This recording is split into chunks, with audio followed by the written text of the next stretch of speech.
Morning, everyone, those of you who have already logged in. And I know we are supposed to have a full house, but people are still logging in, but we do have to start on time in the interest of the agenda, the full agenda that we have today. So welcome. My name is Mariella Pilgrim. I'm the head of user services at the Alma Library. Just a couple of protocols, just so that you're aware. The chat and the audio has been disabled, but participants, you are free to put your questions in the Q&A. So without further ado, I will turn over to our Deputy Campus Librarian, Ms. Allison Dolland, who will bring greetings. Good morning, UWI colleagues, ladies and gentlemen in our virtual audience. The St. Augustine Campus Libraries are pleased to be collaborating with the Office of Graduate Studies and Research, the Writing Center, and Campus Information Technology Services in our annual Thesis Bootcamp. This program is designed to help our graduate students become better acquainted with the relevant UWI policies and procedures. It will also assist you in overcoming research and writing obstacles and in avoiding common mistakes with useful tips and strategies. In so doing, we hope that you can complete your degree quickly and smoothly, and dare I say, painlessly. Remember, however, that after today, we all remain available to provide whatever support you may require along your journey. Please do enjoy today's session. We look forward to a mutually beneficial relationship.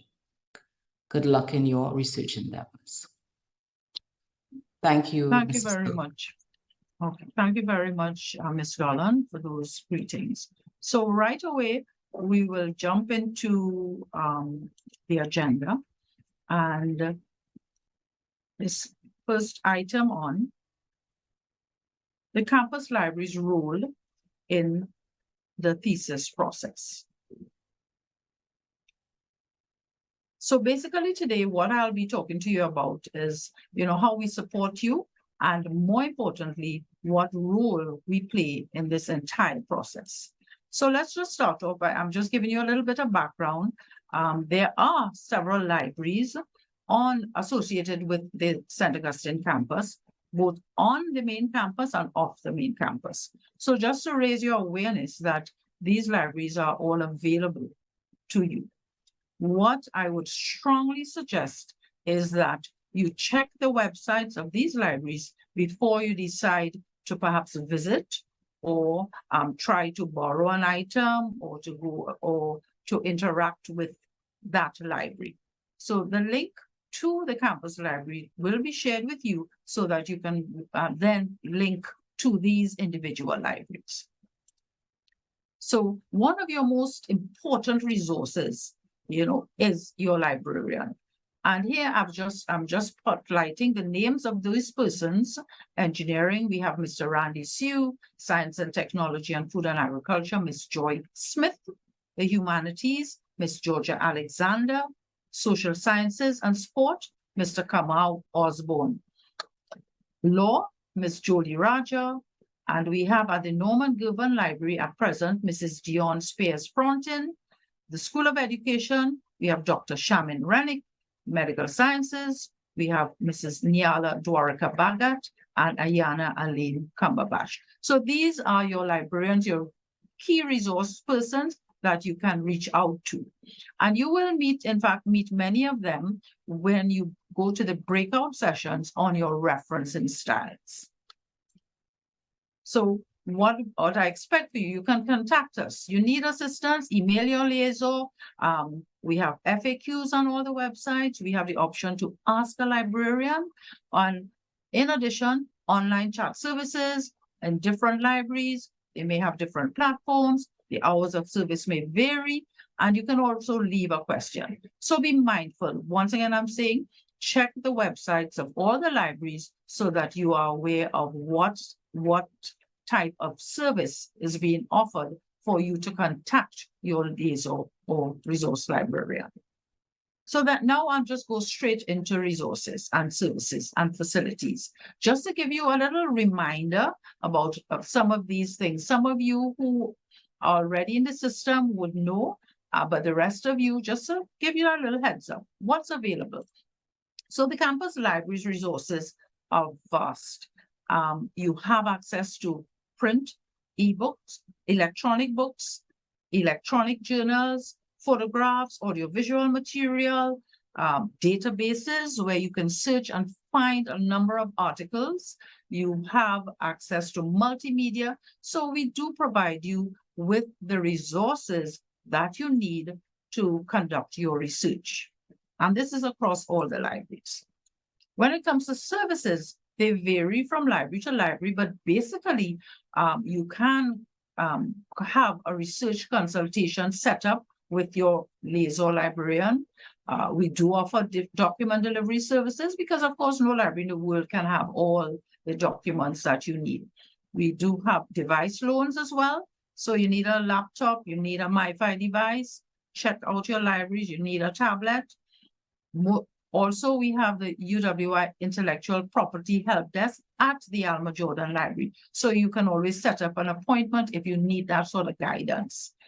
Information literacy sessions are normally run in the first few months of the semester. Sometimes your faculty member may set it up. You can also reach out to your liaison librarian, or sometimes the librarians themselves may set up. We have research guides, numerous research guides on all different topics, ranging from lit review, managing information, as well as what's your style, referencing styles. And at the Medical Sciences Library as well, they have systematic reviews. So check your library out for these services. With respect to facilities, as postgraduate students, many of the libraries have postgraduate study rooms, group study rooms, they provide computer labs with printers and also photocopying machines. So we have facilities available to you as well. And we invite you to make full use of these facilities. So now I'll jump straight into the thesis checking process. What's our role at the library? And I will be focusing on the important tools you need to be aware of, what happens pre-submission, pre-examination, post-examination, and the final approval. So important tools. Be aware of the UWI Thesis Guide 2015. That is the current guide in use. Be aware, download it, have it at your fingertips. There is a section in the thesis guide on manuscript-based theses, but this has been updated. So there's a separate document now called Guidelines for Manuscript-Based Theses. All these documents are available at the Graduate Studies website under the Documents Library, but we will be sharing links to these documents too. These particular documents focus on formatting, how you section off your thesis, or I'm also referring to research projects, what style you use. We also have style manuals. Be aware that we have style manuals. So if you're supposed to use APA, you can check out, perhaps there's a LibGuide on it. Also, we have physical style manuals, online style manuals. You must be aware of what is expected, especially when it comes to creating your references and your citations. We have in-house guides, and more recently, we have a thesis template for those of you who use the Chicago Manual of Style author date. We did recognize that there was really a need for something like this, and you will hear more about it in the session on thesis template useful formatting tips. And more styles will be coming as we go along over the next couple of months. So look out for the other styles. So what do we look for? The thesis checking, what does the library look for? Now, we look at the UWI thesis guide. We don't just pull things out of our hat.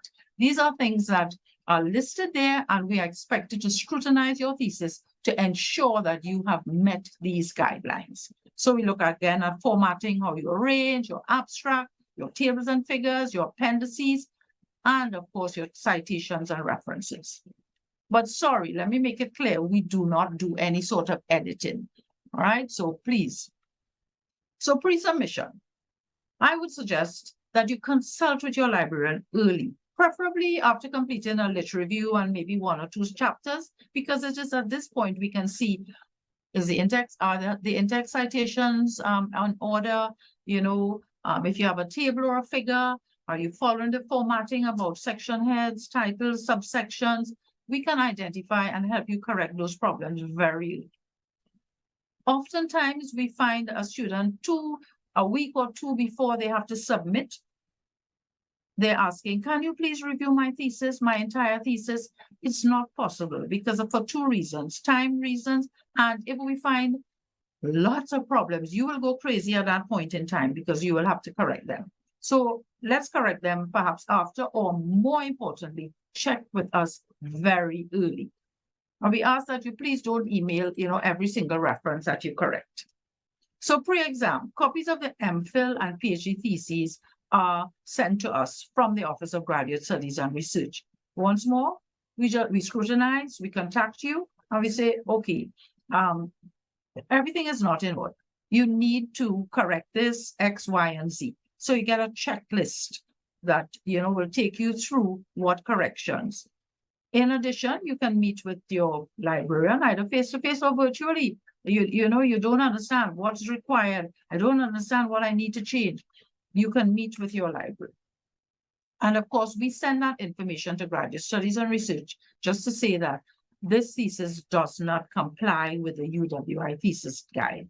And until it complies, it will not be approved. So master's theses with distinctions come to the Alma, come to the campus libraries. So what we normally say, you would normally get a letter, and I believe Ms. Duncan will speak about that, asking you whether you've gotten a distinction, do you want your thesis to come, or your project to come to the library? Consult with your librarian very early. Your examiners would have made recommendations, maybe for changes or no changes. But remember, we need to look at the format. So we advise, don't resubmit to the Office of Graduate Studies and Research until you liaise with us and start correcting if there's a need to correct the formatting. MPhil and PhD students post-examination, you would have gotten a checklist.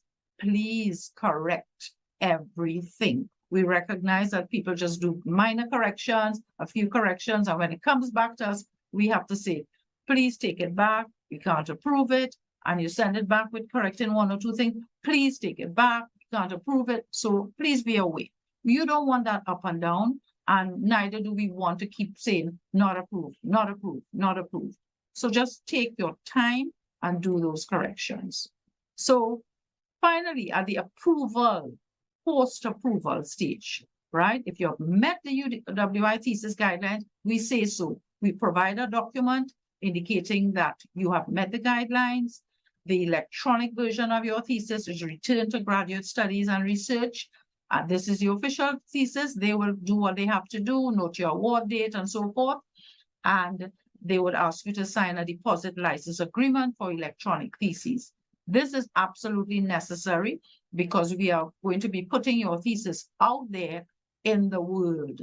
And we need to have that approval from you that this is going to be out there, and Tom, Dick, Harry, everybody can access it.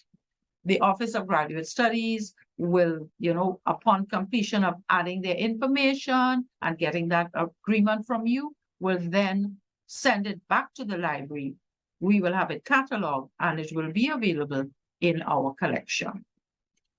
So just some key points to remind you. We have a wide variety of resources, services, and facilities. Know your liaison or resource librarian. Know them well. Consult with them early and at various stages if you are still a bit confused. Make the recommended corrections. Don't just make 1 or 2. Go through, correct, right? And also, just to remind you again, why we ask to you to make these corrections, it'll be available online. Your name is there. Your name is going out there. So please, make sure everything is in order. not only your name, but the name of the university is going out there, putting a stamp on this thesis literally, right? Know your thesis guides, your style manuals. Use the template and, and you will have no problems.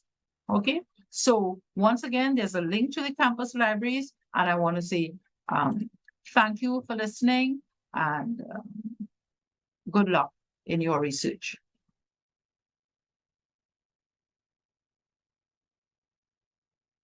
So are there any questions? Do we have time for questions still? I hope I didn't go over the time.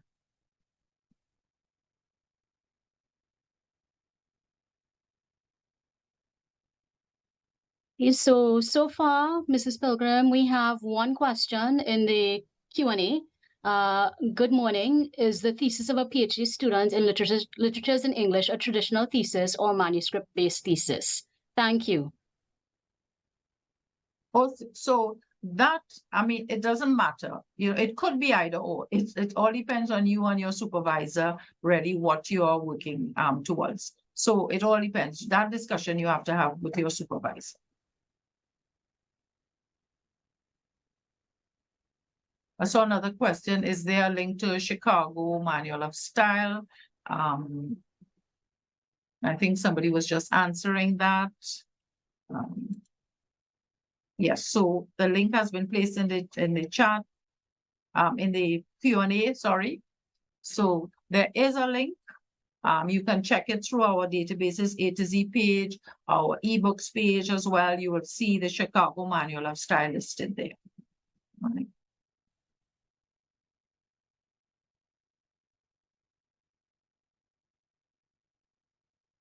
When you, I see a question from another attendee, what at the library, when we say review, we review the formatting, just to keep that straight.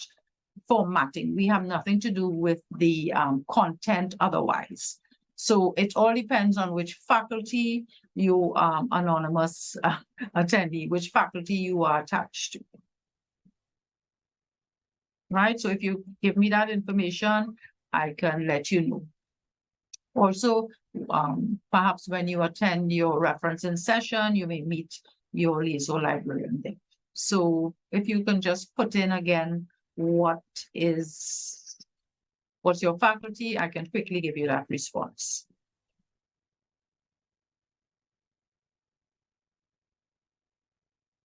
Or I can share it. Any more questions?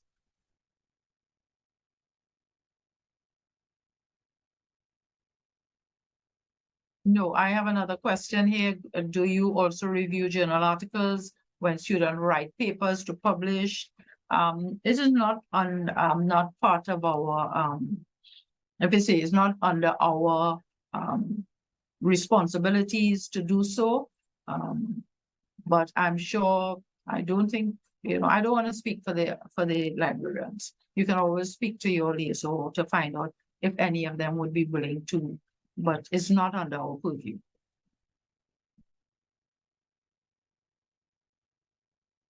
What's the publication criteria for a manuscript-based thesis? You can check the guidelines listed there, as well as I think Miss Duncan may answer your question. May have an answer to that when she does her session on. Okay, from the Faculty of Humanities and Education. If you're Humanities, you have Miss Georgia Alexander. If it's Education, you have Dr. Shamin Renwick. And you can easily check the websites for the Alma Jordan Library to find the contact person for the Faculty of Humanities, or check the research guides and education. If you check on the School of Education, you can find the information for Dr. Renwick. The postgraduate lounge at the Alma Jordan Library is on the 4th floor.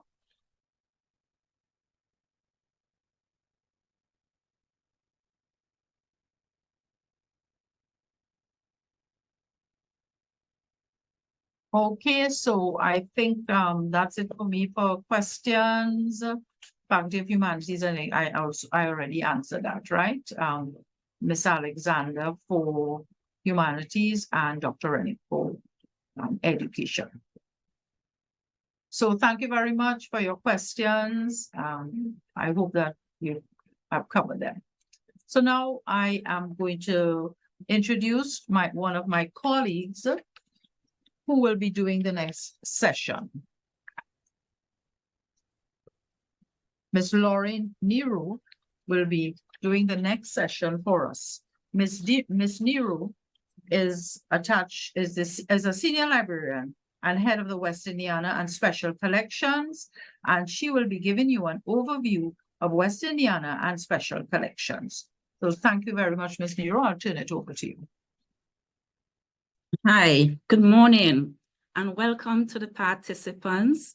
The fact that you're in this session means that you are on the final leg of your journey. You are now starting the thesis process or are at the end of the thesis process and getting ready to submit. So congratulations on getting this far in your program.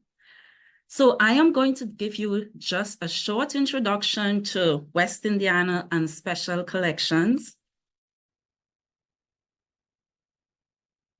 And for this session, I just want you to remember 3 things, just 3 things. Thing number 1, what is the collection scope? West Indiana and Special Collections is a Caribbean area collection. That means we cover the entire Caribbean, but our strength is in the English-speaking Caribbean. Because it's area studies, it covers all subject areas. So it covers the humanities, the social sciences, the sciences, and we have some medical information. So if you're doing your research, you need to consult the West Indian collection to see how your topic, or if we have any information on your topic in the collection. Quite often, people think of West Indiana and Special Collections as being a collection of books and theses. We go beyond that. We have maps, we have photographs, audio-visual materials, and lots of ephemera.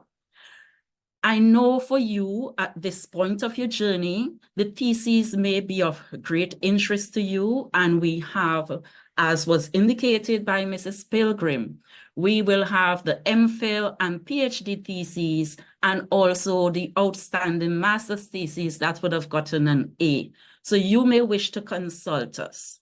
Additionally, we have an area that we call Special Collections. And what exactly are Special Collections? These will be manuscripts, original papers, unique items that you may not find at other places.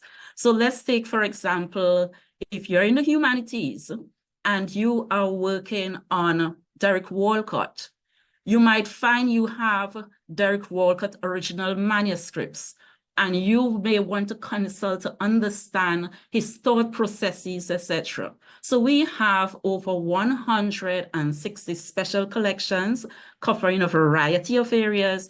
So you may also want to explore those content to see how they are relevant to your work.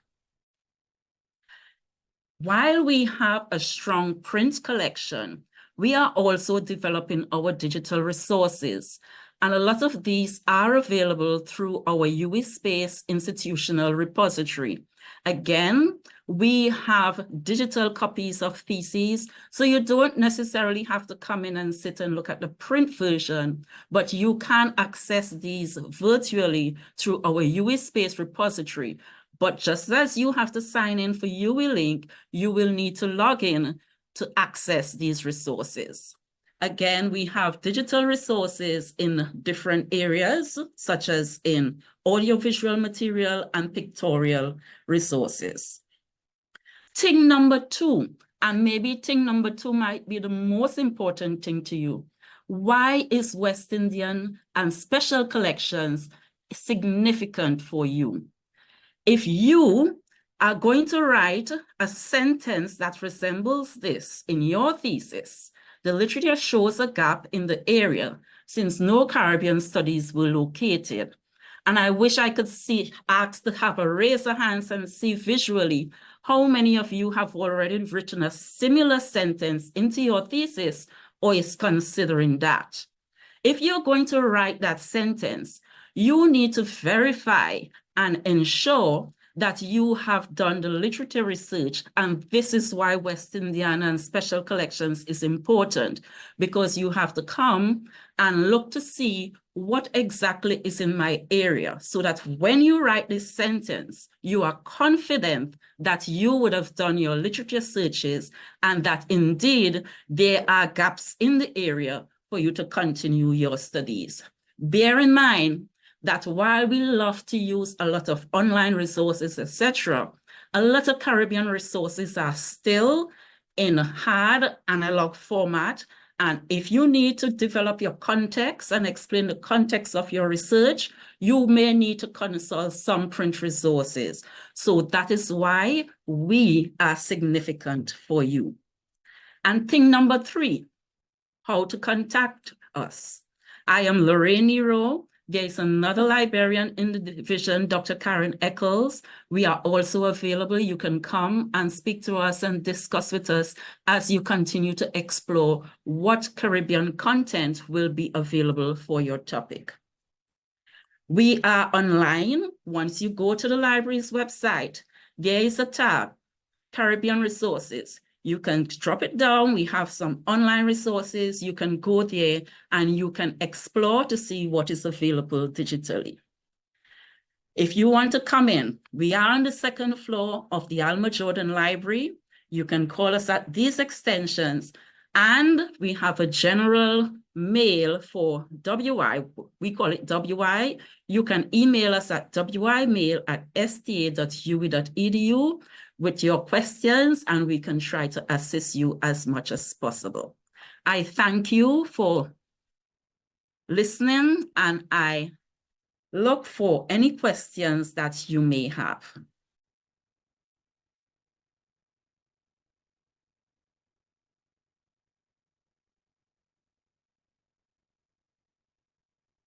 Okay. Right, okay. I saw someone ask, how can we contact West Indiana section? So let me just show it up again for those who want to. Right. Okay.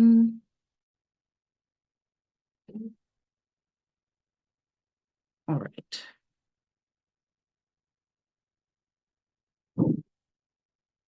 I am not seeing any more questions unless I missed it, but I'm not seeing any more regarding I don't think West you missed Indiana it. special. Yeah.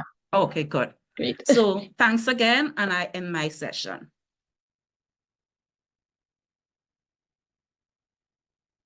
Thank you very much, Ms. Nero. I think one question came there. I'm not too sure. Do you have a lot of material in education?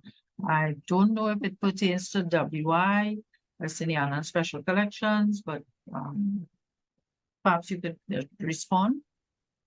Okay, Ms. hi, and Nero? I see Shamin is already smiling. Dr. Renwick is the librarian from the Education Library, but regarding content of West Indiana and special collections, we definitely have resources on education, not just theses, but we have resources. We will have books that would have been published in the area. We will also have reports, government reports, government documents. So those sort of things that may be of interest. So I'm not sure where your research topic is going, but feel free, come in and talk to us and we can see how we can assist you with regards to that. We have 2 more. One is from YouTube. I didn't hear you mention engineering works. So question about engineering works as well. And can patterns be found in West Indiana? Okay, so we do have engineering. Yes, we have resources on engineering, but patents, no, we don't. As far as I can recall, we do not have those. Yeah.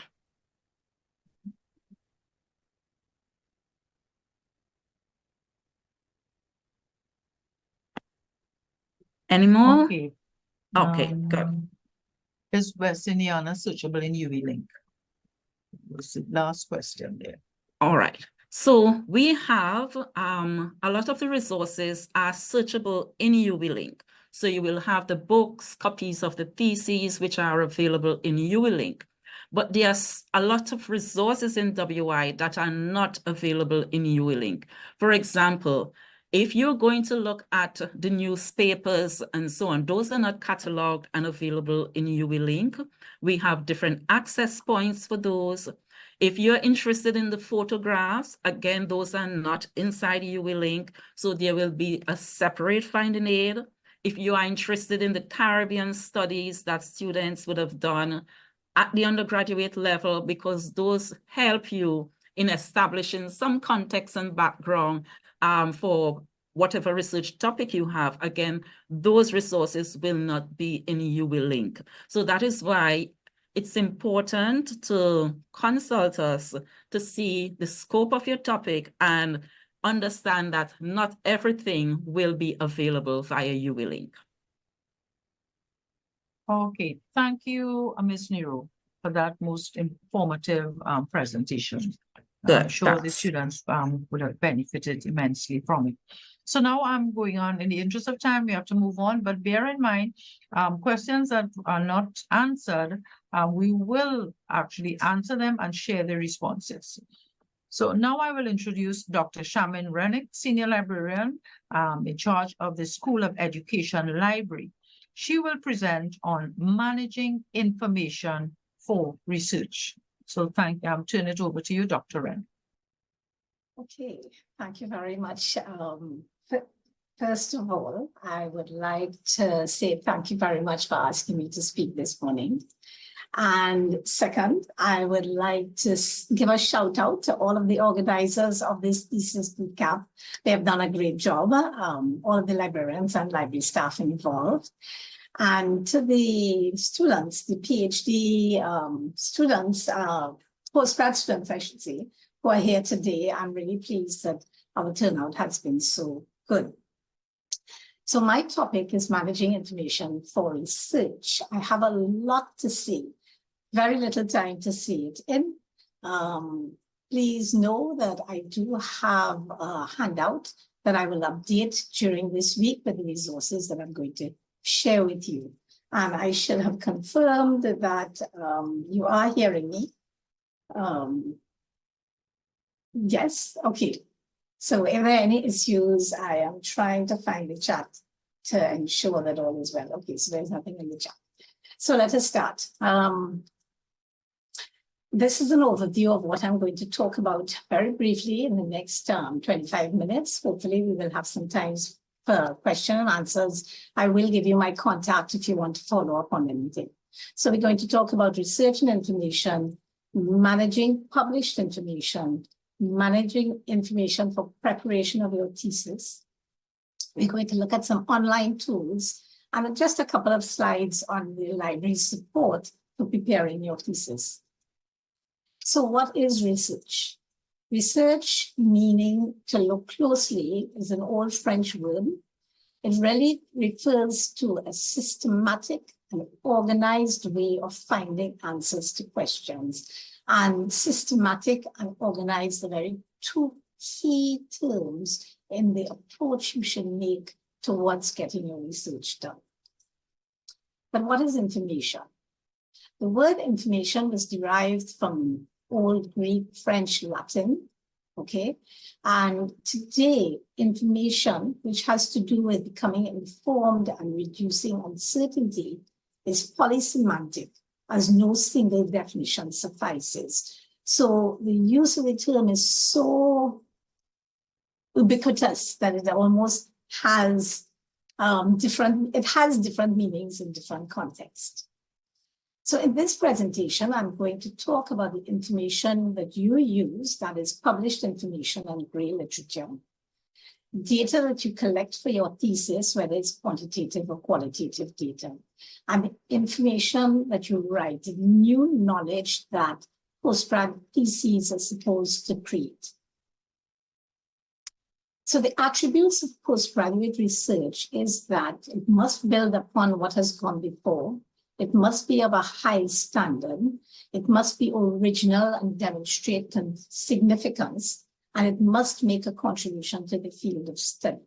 And for this, you need information that is sound, must be of quality, it must be based on peer-reviewed publications. And if it's a quantitative study, it should be reliable and valid. And if it's qualitative, it should be trustworthy and generalizable. So those are the attributes of the work that you're going to produce. So let us switch now and talk about managing published information. So on the screen, there are a number of steps in the process of doing information research. In the interest of time, I did not put on that slide, but the first step is your task definition. You need to know how long is this thesis? What are my timelines, deadlines? What are the formatting guidelines, the referencing style? And this entire bootcamp is to address some of these things.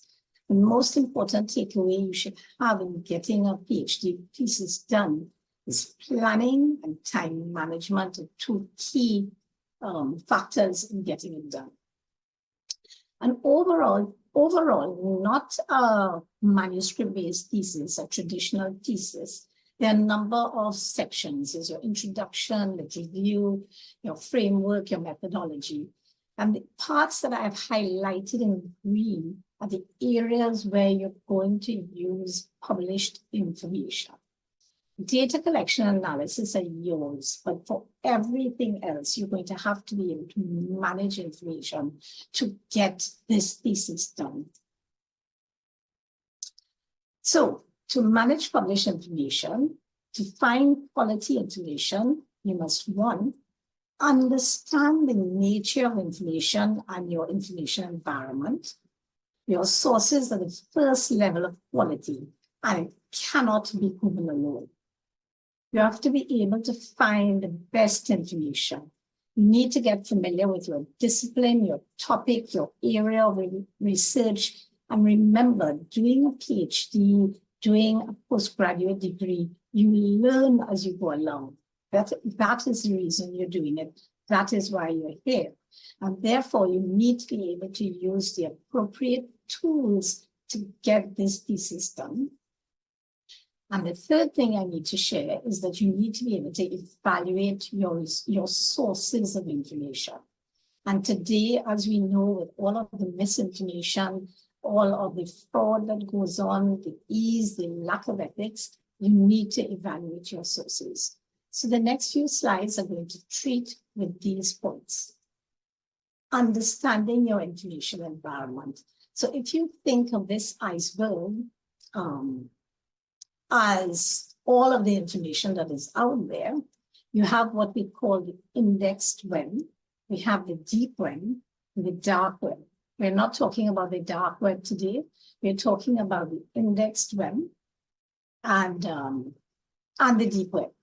So the indexed web is a part of the web that Google searches, Google, Bing, Yahoo, any of those. And that is a very tiny amount. It's between a 500th or 1,000th of the information that is out there. The deep web, that is the resources that the libraries subscribe to, the resources that are available behind passwords and paywalls. That is the information that you need access to. Hence, I said earlier that Google is not the only place that you should be taking information from. So finding the best resources. Now, this presentation on the slides that are crowded, I have done this merely because I know you have access to this presentation after, and you can come back and read all of this. But you have to strategize, find the best information, using the library subscribed resources, using the internet properly, using the appropriate search tools, talking to your librarians, talking to your lecturers, keeping up to date. A PhD can take you up to 7 years. So when you start and when you finish, your examiners are going to ask you, why all of your citations from 5, 10 years ago? You need to have up-to-date information, and you need to keep up to date. So we're going to talk about tools that will help you with all of this, all of these points short. So in terms of evaluating information, there are a number of guidelines, and I will share with you the URLs for some of these, okay? And this slide refers to predatory journals. I'm going to talk to that, and so will the other librarians this afternoon. And you have to pay attention to the fact that a lot of papers are retracted, and they're retracted for various reasons, and increasingly so over the years. You need to be able to benchmark your thesis and to ascertain the originality of what you're going to be working on, the ideas you're going to put forward. So one of the pages on my guide, Managing Information for Research, is the thesis page that lists theses from all over the world, where you can check to find out, has this been done before? How original is my work? You need to situate your work in the Caribbean. That is the vision and the mission of the University of the West Indies. I've put up 2 links here, and I'm really, really pleased that Ms. Nero came on and spoke about West Indiana. So let's talk about managing published information. My second slide. You need to be able to organize and store your references in a manner to make citing easier, using reference management software, whether it's EndNote, Zotero, or Mendeley. In these software allow you to store your PDFs, another way to get organized, and you can have notes that you make from each of your sources kept within your database, your reference management software. It allows you to cite while you write and create your bibliography, your references automatically. If you're not familiar, you need to get familiar with these tools. The EndNote is provided by the University of the West Indies. It's free. It's a download that you can get from the student portal. You need to be able to keep up to date. Use alerts in databases, in Google Scholar, in Google News, any of the news websites. Keep up to date. Have alerts come to you. You will not have time to go search and research. And there are apps like Researcher, a very handy one that follows journals, authors, topics, or keywords. You can set it up to bring you information in your area regularly. Any of the new papers published, once they cover your topic, this app will have you, keep you informed. So let's switch now to managing information for preparing your thesis. So the process for thesis production is that you select a topic, you decide on a problem statement, a hypothesis, you need to do your benchmarking. Is it significant? What is my contribution to knowledge? Because that is the basis on which you get a PhD. That is the basis on which a master's is valuable. You need to conduct your lit review, your concept development. You need to determine your methodological approach and your methods. It is not the same thing. All right, and even consider your proposed analysis, statistical analysis, etc. You need to conduct your data collection, your data analysis. You need to be able to report, develop your discussion, make your conclusion, review your introduction and abstract, and match your conclusion at the end of the day. The process is not linear. As you learn and reflect, you may make changes to your topic, to aspects you previously learned. PhD takes, as I said, a number of years. Quite often you have to revise. The requirements for writing a thesis. You need to be clear, right? Your research should be unambiguous and free of irrelevant conjecture or detail. Your thesis needs to be tight. 80,000 words sounds like a lot, but many students struggle to keep it within that number. All right. Simplicity, how you construct your language, use of jargon. You need to be able to explain things simply so that the reader can understand, and your writing brings that out with accuracy. You need to ensure that you maintain your academic integrity when you're providing your data. Okay, so pay attention as you write your word count and your referencing. So let us move on to some online tools and apps for managing information for your thesis. Some of what I'm going to share with you are free, some require registration, and of course, if you want the premium or the professional version, you may have to pay. Each discipline will have more specific tools, so I've chosen some generalized ones, and some tools may have artificial intelligence support already for the features that they offer. So in terms of conceptualizing your thesis, when you're at the start, you may need to do mind maps. I found Scapple really useful, but there's also Visual Thesaurus, MindMaster, Mind42, Coglit is excellent. I use that quite often as well. Lucidchart and Mindomo. So these are some of the tools you can look up and see if they fit into your scheme of thinking and the way you would. In terms of organizing your thesis, there's Workflowy, there's ClickUp. In terms of making lists, your to-do list, managing your project. If you break down your thesis into projects and you want to manage it, you need to do, Asana is pretty good for that. In terms of treating it as a project, and you need a free project management tool. CAMPro is there. Nero is another one. And in terms of the lab, for the labs, there's software to manage lab workflows as well. So you can look for those. Note-taking. How I stuck in Memo for Android. I use it all the time. It's a very simple list-making tool for your phone. But you have Evernote, you have OneNote, Notion. I use Notion often. I recommend it strongly. Google Keep is another handy one. You have Apple Notes. And of course, you have your basic Excel if you're more familiar, and you want to keep things very simple. Joplin is another one I did off recently, so you can give that, you can have a look at that, and so too simple.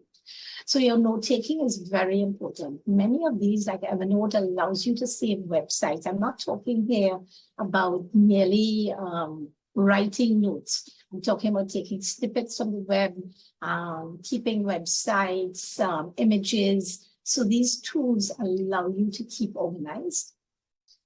For data collection, you always have your Labber, Excel, you have Google Forms, RedCap, SurveyMonkey, Microsoft Forms as well. Data presentation, if you're doing diagrams, you have Visio, you have Draw. Image editing, we have Lightroom, which is excellent. You have Photoshop, of course, and you have GIMP. For visualizing data, there are a number of tools, Tableau, Infogram. Google Charts is another one that you can look into. That's free. Power BI. Data analysis, quantitative and qualitative data. You have your SPSS, you have your free PSPPR. For qualitative, you have Atlas, TI, NVivo, and QDA Minor is given by the University of the West Indies, free of charge. It's also on the student portal for downloading. In terms of writing up, we have productivity software, and we have Word, we have all of Microsoft, we have all of Google Workspace. In terms of compiling, if you're using LaTeX, there's Overleaf. And I personally found Scrivener extremely useful for assembling my various parts of my thesis. In terms of checking and grammar, there are a number of tools. Grammarly is excellent. Trinker is another choice you may want to look into. Checking for plagiarism, of course, you have Turnitin, you have Duplicate Checker for small amounts, you have Google. You also have Compilatio and GPT-0 checks for generative text that you may get from ChatGPT and any of the other generative AI. Turnitin and some of the other software claim to check for generative AI text, but they have not been found to do it thoroughly or properly. GPT-0 does, you can give it a try and see if you like it. All right, so tools for backup and version control. You have OneDrive, Google Drive, Dropbox, and if you're doing code, GitHub. Ideally, please keep backup of your data, your thesis, all of your writing, all the very many versions of your thesis, please. You will be surprised at the heartbreak when you lose information. So you can consider cloud if you're in chemistry or engineering and you're doing something extremely sensitive. You may want to consider if you want to put it on the cloud at all, or if you want to deal with an external drive, but also always keep multiple copies. And if you're on the cloud, do keep something offsite. In terms of collaborating with your supervisor and you want to schedule meetings, I find Doodle is excellent. Supervisors, you may consider Microsoft Bookings to say when you're available. In terms of communicating, Slack will keep a record of all the files, all the versions, all the discussions that you may have between yourself and your supervisor or anyone that you're collaborating with. I recommend it. You can have a look at it and see if it works for you. Microsoft Teams also is a good place to keep storage of your conversations, your files, your chats, your informal calls if you need to do so. Again, I strongly recommend these tools. Using artificial intelligence, AI tools for theses. Now, AI has been around for a long time. What happened in November 23 was that, 22, sorry, ChatGPT became open for the public. Generative AI became available in a way like no other tools were previously. It is like when the internet arrived. It is like when PCs became available and affordable. We're going through that kind of scenario now with regards to how we use the tools on the internet. So for brainstorming, all right, you can use these tools for brainstorming to help with your literature review, your analysis, your visualization. So I mentioned some of those tools for your writing, plagiarism detection, your automated citations. I mentioned researcher. But for your literature review, size space is something you can look at for assembling your literature review. Extracting data from PDFs, there's Humata. For summarizing meetings, I don't know if anybody has tried the Summary AI Companion. There are other similar software. In terms of searching, there's Semantic Scholar and Perplexity. To help you with paraphrasing, there's Quillbot, and I believe there's some of these tools have extensions for your browsers, so you need not only go turn up. In terms of designing your content for your thesis, there's Just Done and Texty. Visio is AI for scientific writing. There's Isaac Editor, there's PayPal. So I've also put here an AI database. So all of the new software that comes up, whether it's for video writing, all of the tools, this AI database tries to keep on top of the tools that come out. You may not have time to go and look at all of them, but let's say you're looking for something for writing, you can follow up with the AI database.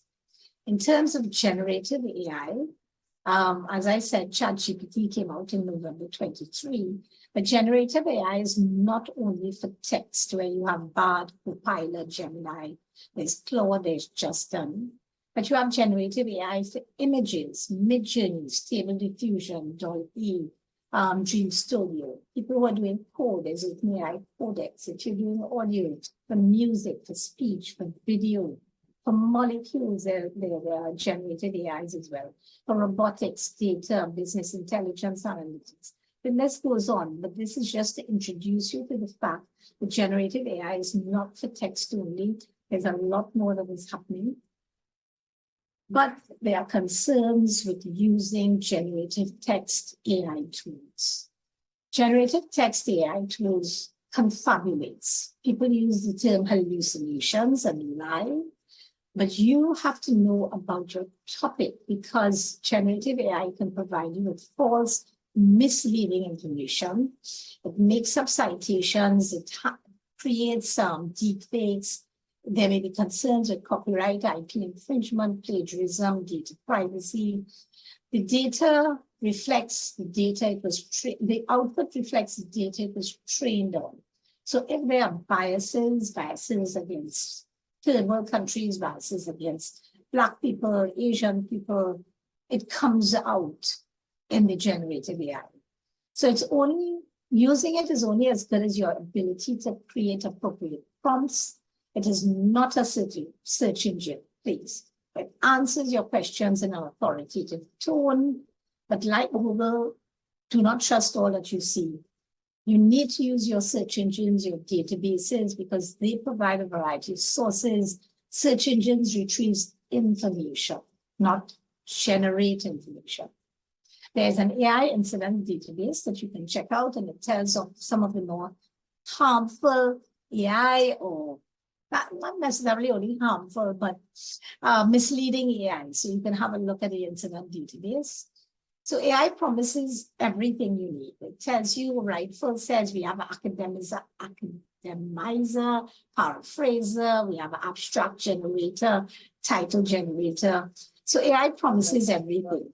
However, AI tools can help you simplify your research, help with grammar and punctuation corrections, help you produce content. There's a fine line between using it as a tool and depending on it. It cannot and does not replace your input, your thinking, your creativity, which is why you get a PhD in the first place. And this is where your academic integrity and your ethics come into the fore. So the campus libraries support preparing your thesis. Moving on, there's 7 attributes of a unique graduate, and the third one is that you should be IT skilled and information literate when you leave us. IT skill is you should be competent with computers and software, and in academia, information literacy is the ability to identify, evaluate, locate, evaluate, and effectively use information from a range of media. But you need to look further. Information literacy in the workplace. Many workplaces are knowledge driven. So you need to be able to manage information. Workplace information literacy is about conducting work-related research and decision-making using information.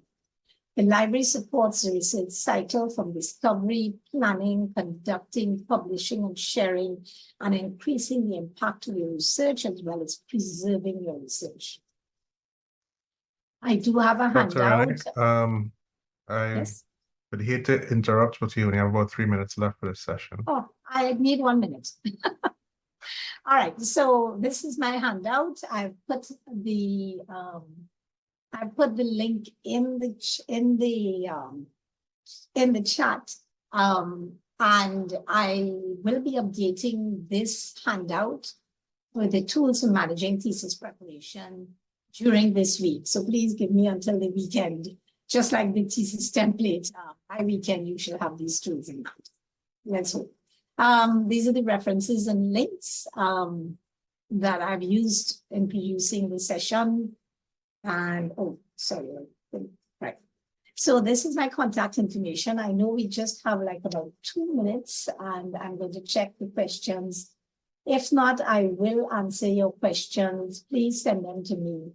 There's a long one here. Some foreign universities publish.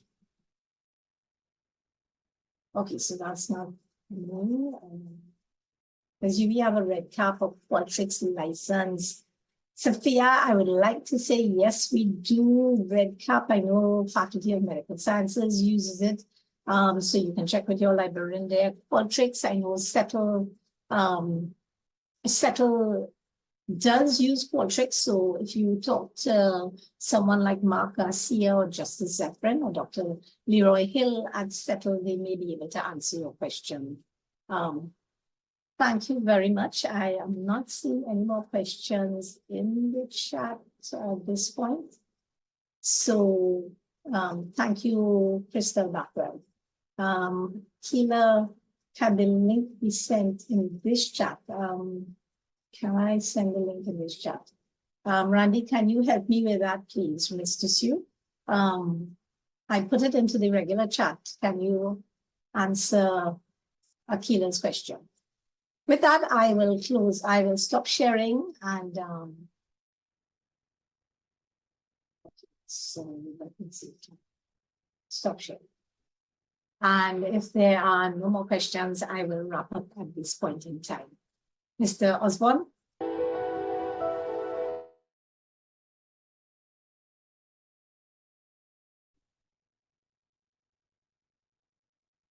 Okay, so we just have less than a minute.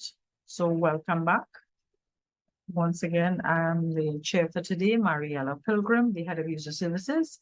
And I want to remind the participants, the attendees, that you can place your questions in the Q&A, the chat, and the audio have both been disabled. So please remember to put your questions there.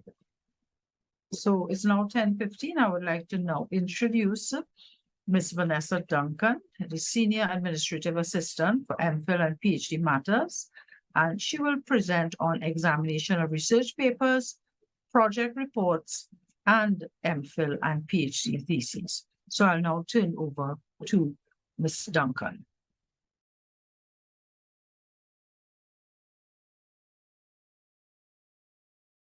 Hi, good morning. I'm just going to share my screen. Just give me a few minutes.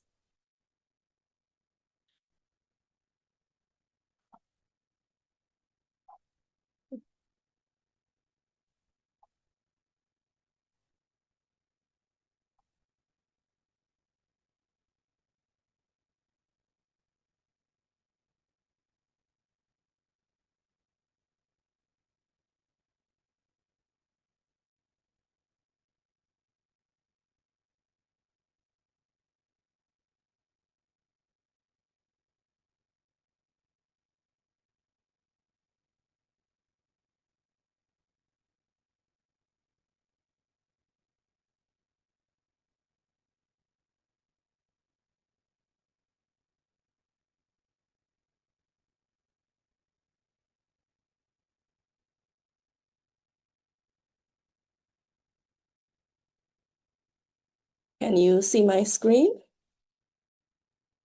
Yes, we can.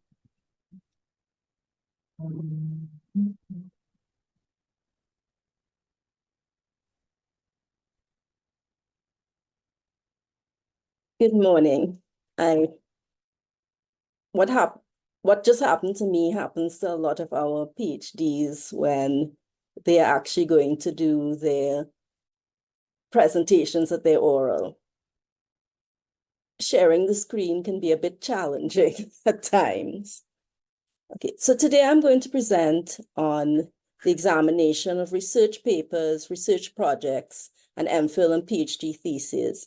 And when I say MPhil and PhD theses, I also am including the DBA as well as the MFA, which are also considered research degrees.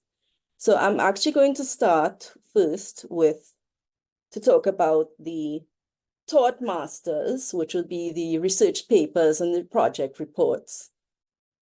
So the first thing that will happen is you'll be assigned a supervisor once all your courses have been successfully completed and your research topic or proposal submitted to the department. A number of the taught courses, their research projects or research papers would be internally examined. So I'm only talking to the ones that are submitted through the Office of Graduate Studies. So those will be the ones that are externally examined. So it would go to both an internal examiner and an external examiner. So your department would have given you a submission deadline. Students are usually given 12 months to complete. Deadline date will be posted on an official student transcript, and you would have up to 1 year's extension allowed. So if you find that for some reason you are not able to complete your research and write up your thesis in time for the given submission date, you can ask for an extension. Now, even though you're allowed a year's extension, we don't advise that you ask for a full year in the first instance. And we advise that you speak with your supervisor to work out what is the correct amount of time to ask for the extension. The extensions basically are decided at the Board of Examiners meeting. So Board of Examiners meeting happens twice a year after each semester. So if you know you are due to submit in May and you have an idea at the beginning of the year that you may not be able to make May, simply go to your supervisor or your head of department and let them know that these are the challenges you're having, that you require an extension, and they will take your case to the Board of Examiners meeting. And that is where the extension will be granted. Once the extension is granted, the Office of Graduate Studies and Research will update your transcript with your new submission date.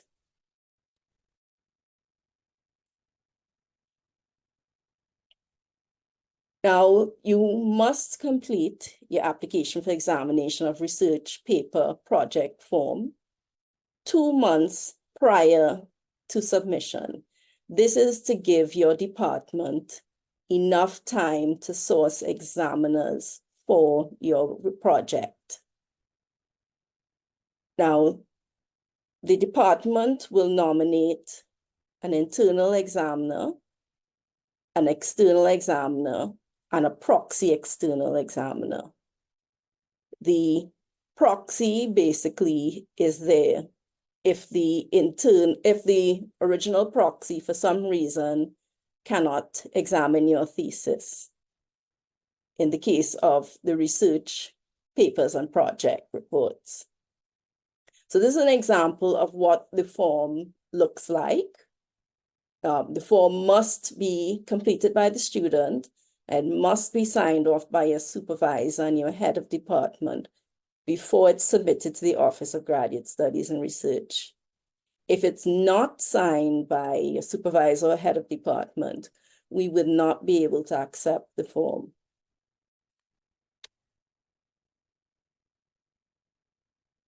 So this is just a submission checklist. So you will be submitting 1 electronic copy of the research paper or project report, your completed certificate of completion form signed by your supervisor and head of department, 1 electronic copy of the entire Turnitin report, and everything must be emailed to pg@sta.ue.edu. Turnitin is accessed through MyeLearning and may take up to 24 hours to run the report. So that's something very important to remember. So this is an example of the certificate of completion report form. It's used by both the thesis research, research papers, research projects, casebooks, clinical research projects. So it's one form for both taught masters as well as research degrees. And you will note that your supervisors have to comment. And this is where a supervisor might comment that you are not ready to submit your thesis. And if that happens, then there will be a period of mediation, which we would go through with your supervisor and your head of department to assess whether you are ready to submit or not. But the regulation does allow you, after the period of mediation, to submit, even if your department and your supervisor say that you're not ready. But it's not always advisable that you go down that route, because it's not always that those theses or projects do well under examination. And we encourage you to work with your supervisors and to listen to your supervisors. That if they tell you it's not ready, then, and that you need to do extra, do that extra, because they know what they're talking about. Okay, when you submit your thesis, your research project, you will be given a submission receipt. And that submission receipt is very important. Because once you have completed, once you've submitted, if you submit prior to the 30th of September for semester 1, or prior to the 28th of February for semester 2, then you will only be required to pay the $20 postgraduate registration fee for each semester that you register. And it's very important that you keep up your registration by registering every semester until you are officially awarded your degree. When you do your registration and you submit your fee assessment sheet, your proof of payment, you must also attach a copy of that submission receipt that you have received from us.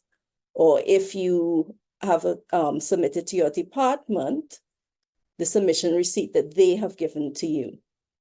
That is the only way that student accounts will know that you have submitted and that you are no longer required to pay full tuition fees.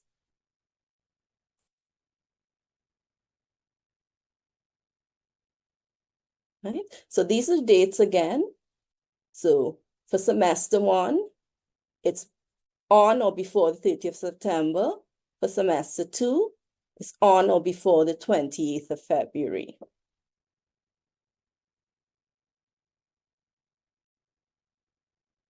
In terms of the examination time frame, examiners have 1 month to examine your research paper project report, but sometimes it could take more than a month. Once our reports are satisfactory and the relevant information is forwarded to our department, the award process will begin.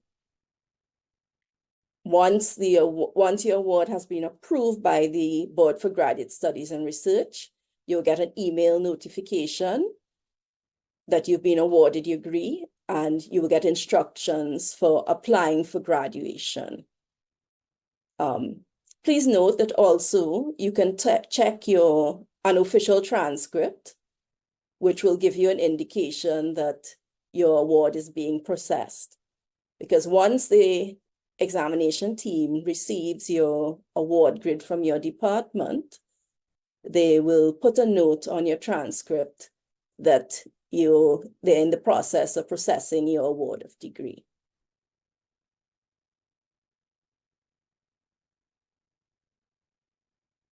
Now, students who are granted an A grade or distinction in their research paper or project report will be written to and given an option of having their work lodged in the library of the 3 main campuses, St. Augustine, Mona, MPhil.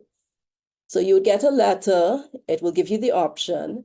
It will tell you that you need to liaise with your supervisor or supervisors to see what corrections they would require you to do to your project before returning it to the School for Graduate Studies and Research. And will detail that you'll need to return 1 electronic copy of the corrected thesis and a memo from your supervisor or supervisors indicated that you have successfully completed all the corrections to your project. Okay, so now I'm going to move on to the submission of MPhil and doctoral theses for examination. And I'm also including the MFA, which is the Master of Fine Arts in Creative Writing, which is similar to an MPhil, and the Doctor of Business Administration, the DBA, which is done by the Arthur Lockjack Global School.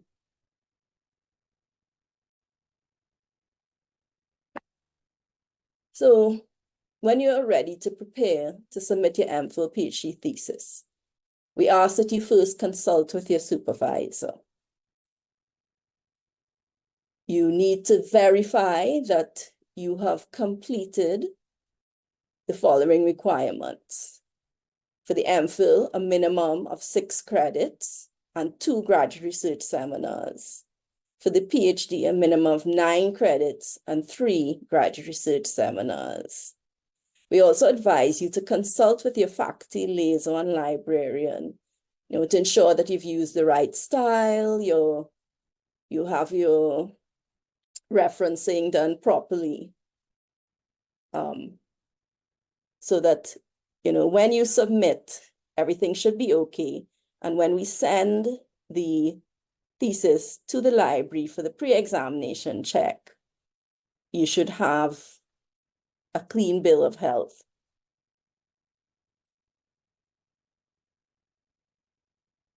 So now you've consulted with your supervisor, and you're on track to submit.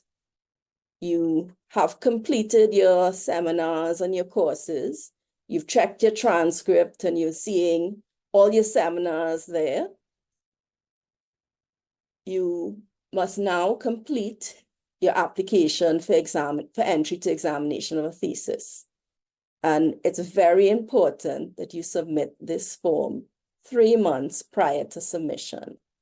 So if you know you're going to submit in June, please don't submit the form in May. The 3 months is to allow the examiners to find the appropriate, the department to find the appropriate examiners for your thesis. Because for the MPhil and PhD theses, they have to nominate an internal examiner, an external examiner, and a proxy external examiner. Now, this form must be submitted along with a receipt showing that you've paid the examination fee. The MPhil is $100. For the PhD, it's $150. Once that form is submitted to graduate studies, we will now check to make sure that, yes, you have completed your credit requirement and your graduate research seminars. Once everything has been completed, we will then write to your head of department, or in some cases, if your head of department is your chief supervisor, we will write either your dean or your postgrad deputy dean and ask them to start the process of nominating examiners for you.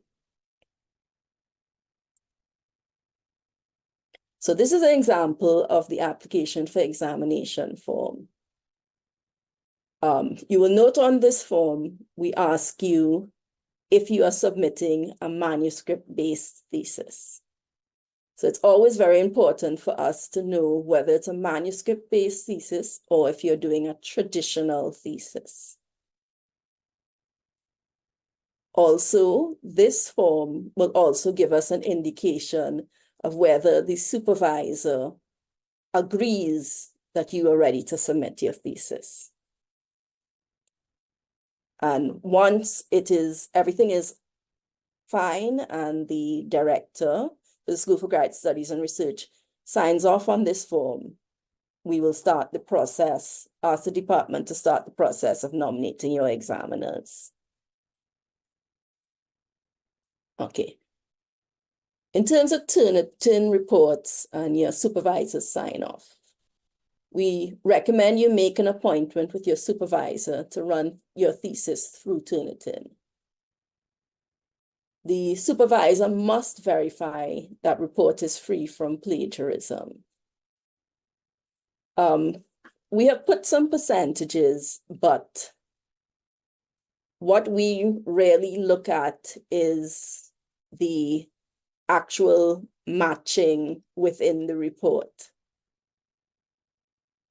So even though we consider 25% as a high percentage, I have seen reports where somebody has 10%, and within the body of the report, they have large paragraphs that are highlighted. So if you submit and we look at the Turnitin report and we notice we're getting large chunks highlighted, or you have a very high percentage, we will contact you and your supervisor and ask you to relook at the thesis, because you may have not referenced, or you may have not paraphrased in some areas. So we will give you a chance to bring down your thesis before submission. Because we do not like a thesis to go out and then for an examiner to see plagiarism. So we try as best to prevent that from happening. Okay, in terms of the submission checklist for MPhils, PhDs, MFAs, and DBA theses, I will ask you to submit one electronic copy of the thesis or manuscript, your certificate of completion form signed by a supervisor and HOD, one electronic copy of the entire Turnitin report. It would be nice also for you to submit a copy of the email inviting you to submit. And the submission is through e-courier. So once we have nomination of examiners and they're approved, we will send you an email letting you know that we have nomination of examiners and that we're inviting you to submit your thesis for examination. And we will detail exactly what you need to submit, and we will provide you with a link to eCourier for you to submit your thesis. Please note that if you're due to submit, say, the end of January, and you know you've submitted your application for entry to examination, but we have not invited you to submit yet, please don't worry. If we do not receive nomination of examiners from your department by your submission date, you will not be penalized, because we cannot invite you to submit unless we have nomination of examiners. And once we invite you to submit and you submit, your thesis should go out within a couple of days. However, if we have invited you to submit and your submission date is coming up, but you're not ready to submit, you simply just need to ask for an extension. So you talk to your supervisor, decide how much more time you need before you'll be ready to submit. And if it is before a BOE meeting, it will be decided at BOE. If it's outside of a BOE meeting, your supervisor will talk to your head, and your head would send a request for an extension to graduate studies, which will be approved by the director, and you'll be notified that, yes, your extension has been granted.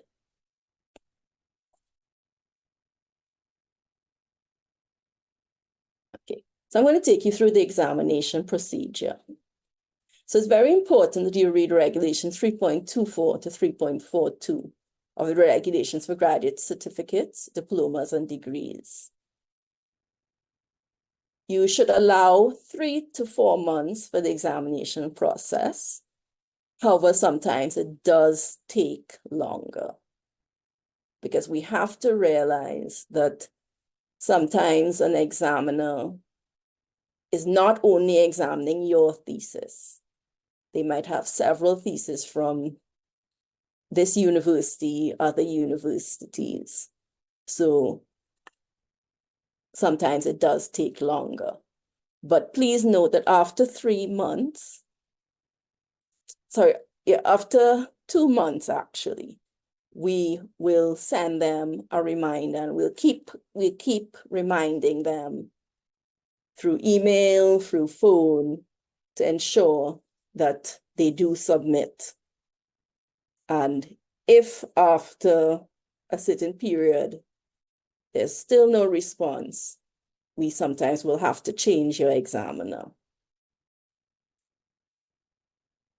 So you would have, examination, you'd have at least 2 examiners. So you'd have the thesis will be sent to an internal and an external. So by internal, we mean somebody from one of the UE campuses. External would be somebody external to UE. The third examiner, who is a proxy external, would only participate in the examination in 2 instances. If for some reason the external says, I'm sorry, I can no longer examine the thesis, or they're taking too long and we're not getting any, they're not responding to any of our correspondence, then we will move to the proxy. Or if in the case where the 2 examiners reports they're invariant, so say for example, your internal says it's satisfactory, minor corrections, and your external says revise and resubmit for re-examination.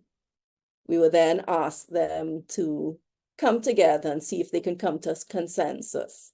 And if they can't, then we will bring in the third examiner, who is kind of like a tiebreaker.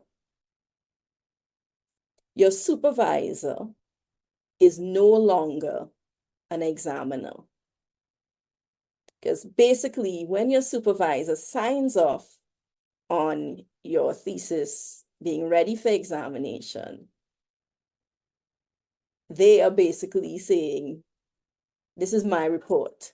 This thesis can stand up to the scrutiny of 2 examiners.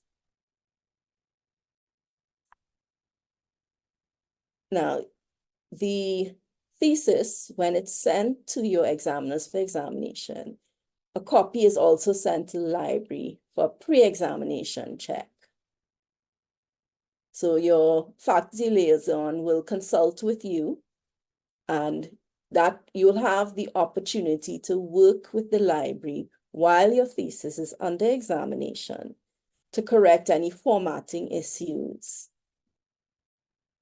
We advise that if you have corrections, library corrections to do, that you work on them while it's under examination, so that after the examination process, you would only have your examiner's corrections to work on. And therefore, when it goes for the post-examination check, it should be an easier and quicker check, both for you and the library. So I'm going to walk you through a few possible outcomes. I'm going to start with PhDs. So if both examiners' reports are satisfactory, then you will be allowed to proceed to the oral examination.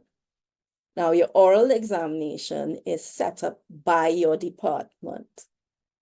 So when the reports come in and the director says for you to proceed to oral, we will write your department and ask them to set up your oral. And then we will write you and advise you that all your reports are in, you're being allowed to proceed to oral.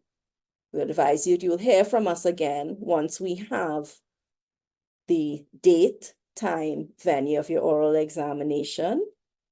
And we will encourage you to start preparing for the oral, because sometimes you may not get a lot of notice depending on the availability of your examiners.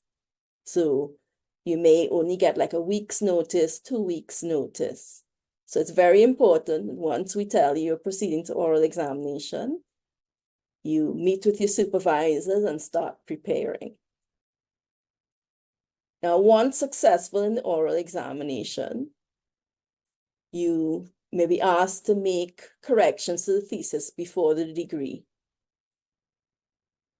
Now, there's some students who may be lucky and have no corrections after their oral.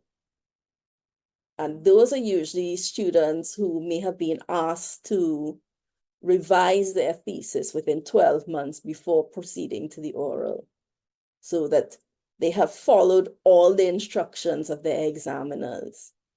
So the examiners cannot find any more corrections to ask them to do.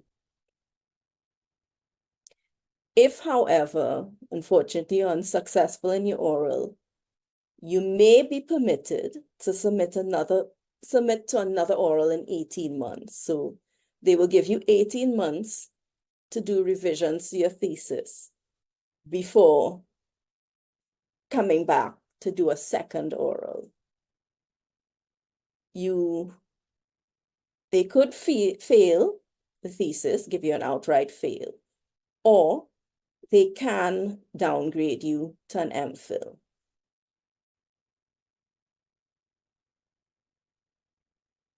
So if you're given unsatisfactory examiners' reports, the outcomes are your thesis can be rejected, or the thesis can be downgraded to an MPhil with or without revisions, or they may allow you to do a second attempt at the examination. So you're being allowed to revise within 18 months and resubmit your thesis for re-examination. Or they might ask you to do extensive revisions prior to the oral.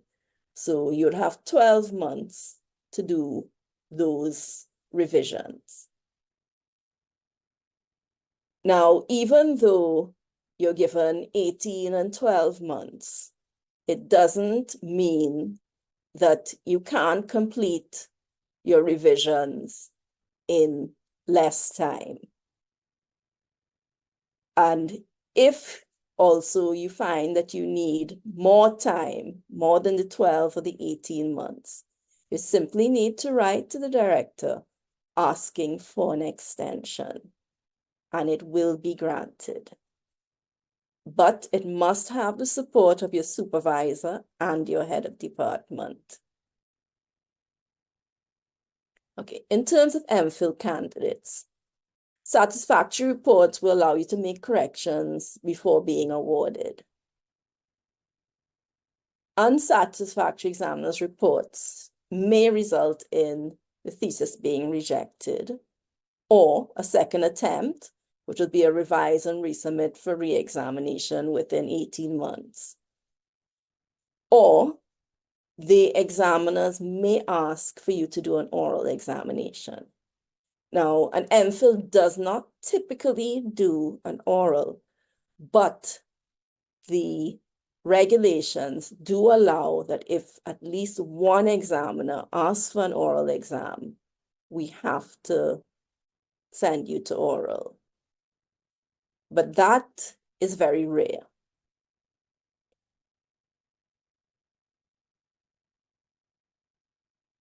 Okay.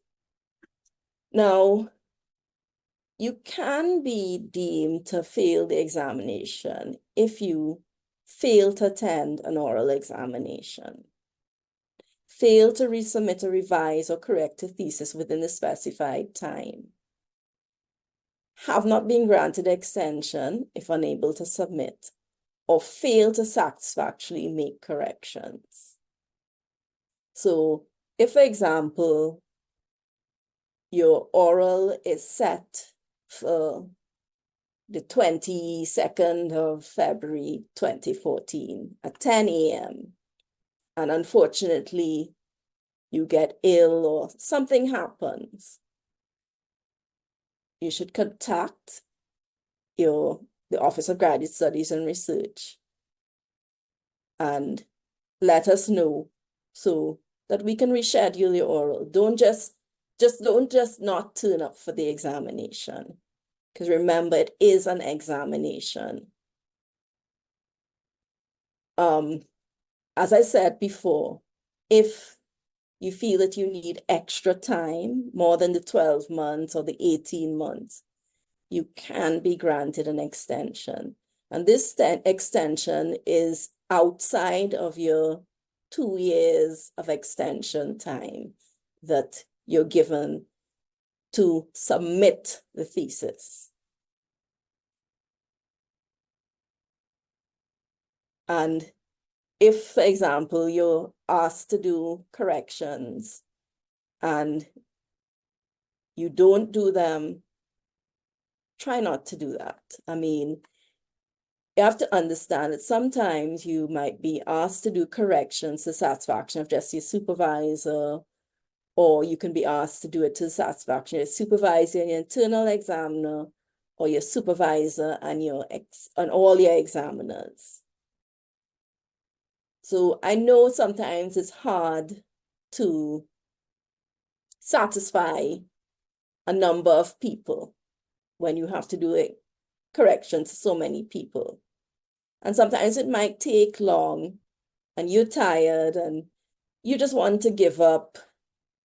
But if you do, at both the correction stage and the revision stage, if you do everything that they ask you to do, or you can justify why you can't do something and justify it well, it is the difference between getting the degree and not getting the degree. And don't get discouraged if you're told that you have to revise and resubmit for re-examination. Because I know a lot of students, when they hear that, they think, oh my gosh, I failed. But a revise and resubmit for re-examination is not a fail. It's the examiner saying that basically they see good work, but you're not there just yet. With a little more effort, you can be there. So especially if you get a revise and resubmit where you have 18 months, take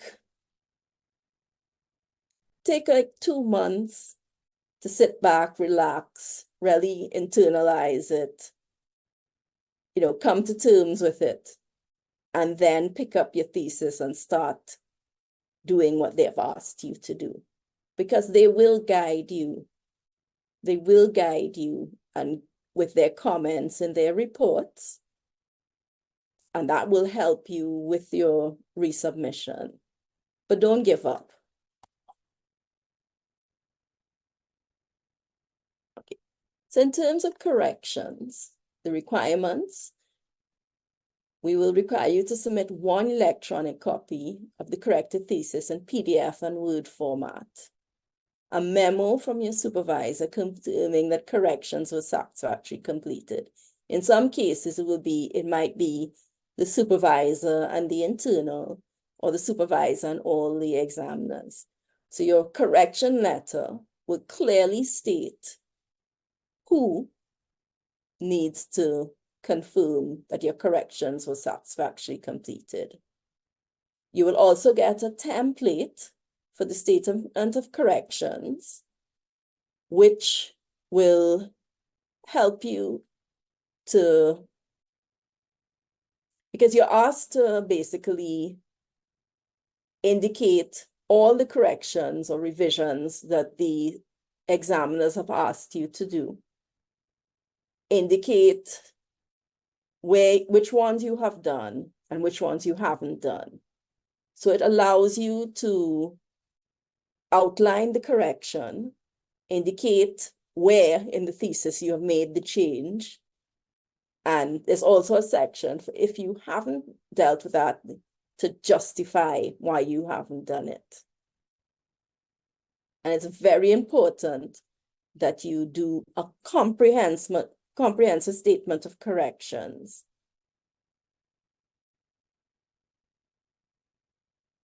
So once we get your corrected thesis and your sign off from your memo, and we've checked that you are registered, then two processes will happen.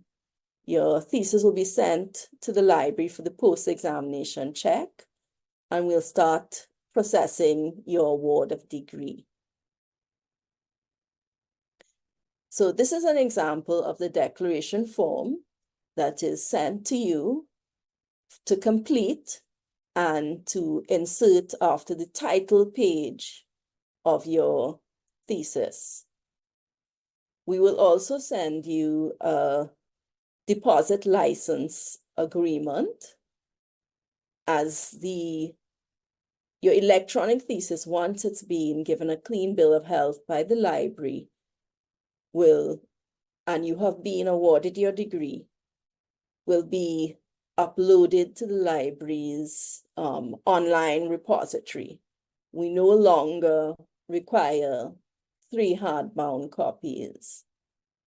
So it's very important that you also complete the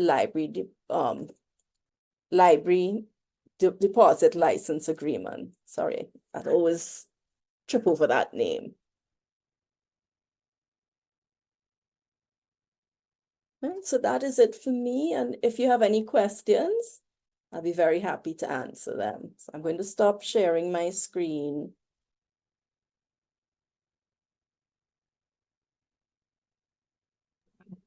Thank you, Ms. Duncan. Yes, there are a few questions in the chat, in the Q&A, as well as some coming off of YouTube. So I'll go through them systematically. Can you clear up the fees? The thesis guide, I don't think it's a guide, but I believe indicates that we have to register for project examination 3 months before the submission date. And there's a fee for that. Now I am seeing an additional $20 fee. Is this for an MSc or an MA? They did not specify. Yes. I know for the taught masters, there's a project only fee once they start to register for the project. But but the $20 basically comes in after you've submitted your project or your thesis. Because remember, you're not attending classes or anything like that you would have as a student. So basically, you're just paying the $20 postgraduate registration fee. You're not paying any of the other compulsory fees, and you're not paying tuition. That's where that $20 comes in. So this, in fact, is after submission and to maintain your registration, literally. Yeah. It's basically you to maintain your registration. Yes. Good. All right. So next question, for the PhD, does the 3 seminars include the upgrade seminar? Okay. So students who are upgrading from MPhil to PhD, most students, when they ask for the upgrade, would have completed at least 1 graduate research seminar. There are the odd few who may have completed 2. So if you are successful in the upgrade seminar and you've only completed 1 graduate research seminar under the MPhil, then your upgrade seminar will be recorded as your 2nd graduate research seminar under the MPhil, and you'll just be required to do the final PhD graduate research seminar. So if you've upgraded and you look at your unofficial transcript, you will see your first seminar, whenever you did it, you would see a note saying upgraded from MPhil to PhD and the semester and the academic year where the upgrade falls. And then the semester before that, you will see your GRSM 7002, which would be your successful upgrade seminar. Thank you.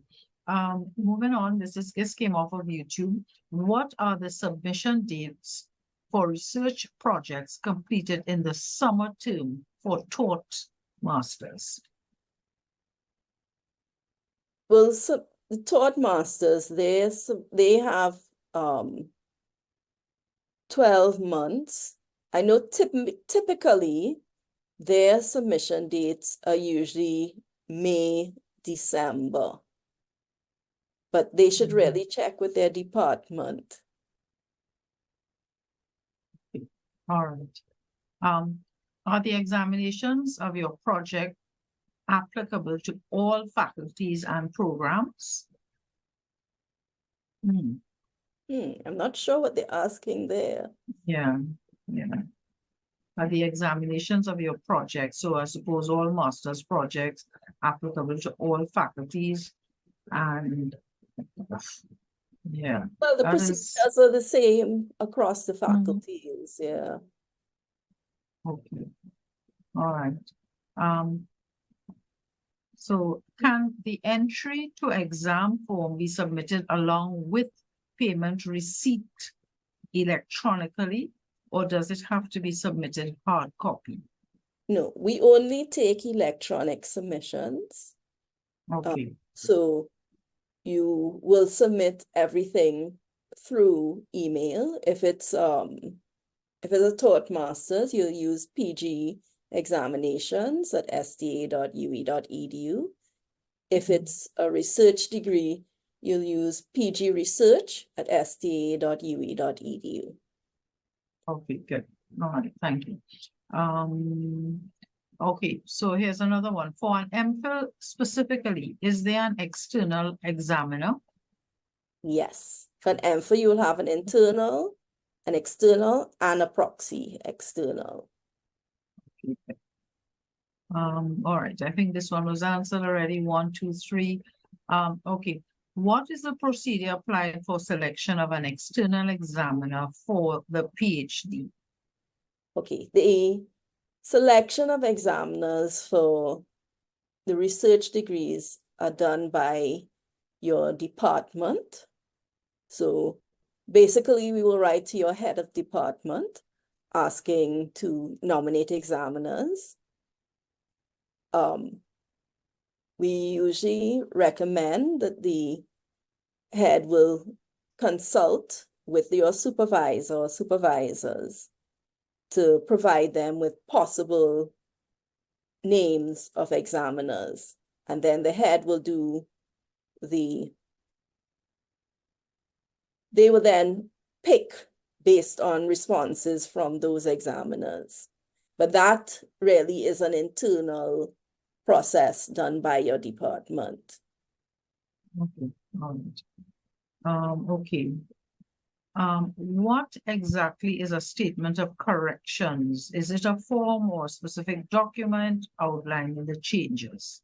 So when you have to do corrections or revisions, we will send you a template done in Word, which is called the statement of corrections / revisions. When you get your corrections, we basically give you anonymized versions of the reports, examiner's reports. So they will be labeled Examiner 1, Examiner 2, or if in the case where the proxy was part of the examination, Examiner 3. So in the template, you'll have a section for Examiner 1, Examiner 2, and Examiner 3. Okay, all right. Just a couple more. Does the deadline for the MPhil PhD presentations change if the student took leave of absence, How would I find out the new deadlines, please? Okay. Yes, it will change if you take LOA or you're granted compulsory leave. So typically, your submission date is based on the semester that you entered the university, as well as whether you're full-time or part-time as an MPhil or PhD. So say your submission date was January 2024, and you took one semester of leave of absence, then your submission date will move to September 2024. Or if you took a whole academic year, it will then move to January 2025. Okay. All right, thank you. Okay, after being cleared to submit, why would there be required editing at the oral exam? After being cleared to submit, why would there be required editing at the oral exam? Okay. Now, remember your thesis would have been done in conjunction with your supervisor. Now, with any document that somebody does, you wouldn't notice, you may not pick up errors. Remember, your thesis is going to 2 examiners who have never seen your work before, and they might pick up things that you may not have picked up, or your supervisor may not have picked up because you're too close to the research. So they might have suggested corrections. They may have had a problem with your methodology or the analysis of your research, or they might think that, you know, maybe your tables need a little adjusting or different things. So, I mean, not everything is perfect. There will be some corrections of some kind from your examiners. Thank you. Good morning. When conducting research on campus, what are the necessary approvals that are required? Also, what documents need to be submitted for ethics approval? Oh no. I'm afraid I can't talk to ethics approval, but if you contact me, I can give you the contact information of the person to talk to who would be able to answer those questions. All right, so Tiana, I hope you're listening. So you can send an email to Ms. Duncan. Also, if you share that information with us, we can also put it with the answers to assist others. No problem. Right, I did 2 seminars and I upgrade and 1 upgrade. In that case, I do not have to do any additional seminars. Well, they're asking in that case, well, they're assuming that I do not have to do any additional seminars before the PhD defense. Okay, if you were an MPhil and you did 2 seminars prior to the upgrade, the upgrade wouldn't count as one of the seminars.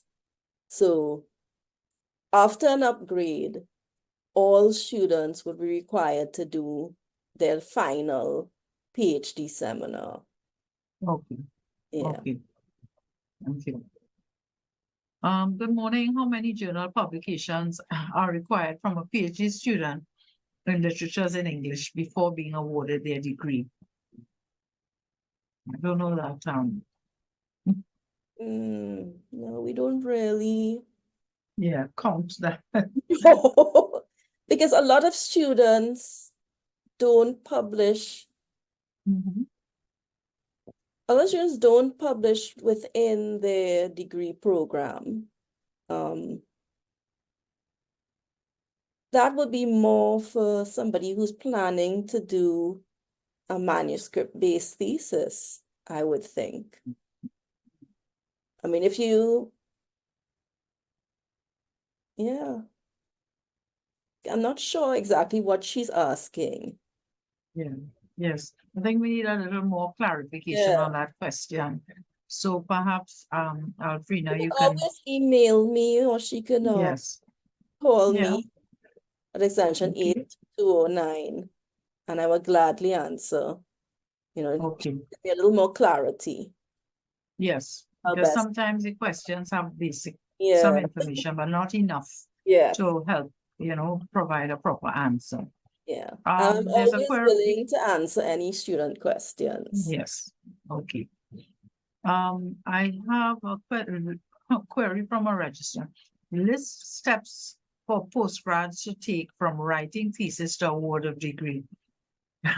When can the most recently submitted theses be seen online? So perhaps I could answer that second part, So, okay, right? after So, you, mhm. okay, so once you, so your first step would be to make sure that you have completed all the requirements, which would be your credit requirement and your graduate research requirement. Consult with your supervisor that he or she believes that you're ready to submit. So then you will then submit your entry to examination of thesis form. We will double check that everything is okay. Then we will ask for nomination of examiners. When nomination examiners come in and they're approved, we will then write to you, inviting you to submit, and we'll list all the documents that you need to submit, and we'll give you the link to the e-courier account for you to submit your thesis. Once we've received the submission, we will send you a submission receipt, and we will remind you that you must keep registering every semester. Then we will, within a couple of days of receiving the thesis, it will go out for examination. We then, once we get back the examiner's reports, depending on what the recommendations from your examiners, there are a number of things that could happen or a number of steps that can be taken. So once the reports are all okay, satisfactory, then as an MPhil, you proceed. Well, if they're satisfactory and say minor corrections, you'll then be written to as an MPhil and told you have to do corrections. You'll get copies of the examiner's reports, which will give you the corrections that they are asking you to make to your thesis. Once your corrections are done and say your supervisor has certified that everything is fine, you will resubmit and we will proceed with the award of degree. Now, the award of degree can take a couple of weeks because there are a number of things that have to be put in place before your award can be sent to the board for their approval. Plus, you have to give time for the PVC to approve the award on behalf of the board. And once the award is approved, you will be notified, your transcript will be updated with your award date. A copy of your approved awards, this will be sent to examination so that they can prepare your degree certificate. And you will be written to, advising you that you've been awarded. This is your award date, and you'll be given instructions of when to apply for graduation. Now, the exam section will require that you wait 2 months from the date of notification of your awarded degree before you come to them to collect your certificate.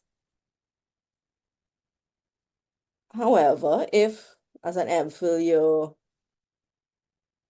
reports are not satisfactory, say the examiners have decided to reject your thesis, then unfortunately that recommendation will also go to the board for them to say, to uphold the decision of the examiners. And then you'll be written to indicate that you have failed the thesis.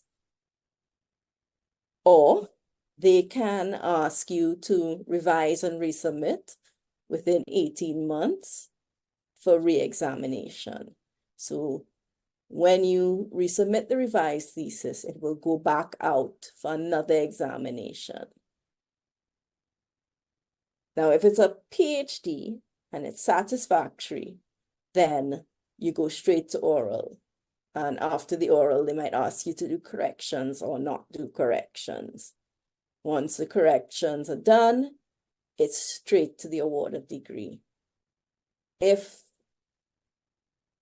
otherwise, if the reports are not good, the recommendation could be the thesis is rejected, or they could recommend a revise and resubmit for re-examination, or downgrade to an MPhil, or they might ask you to do extensive revisions, which you'll have to do within 12 months before proceeding to the oral.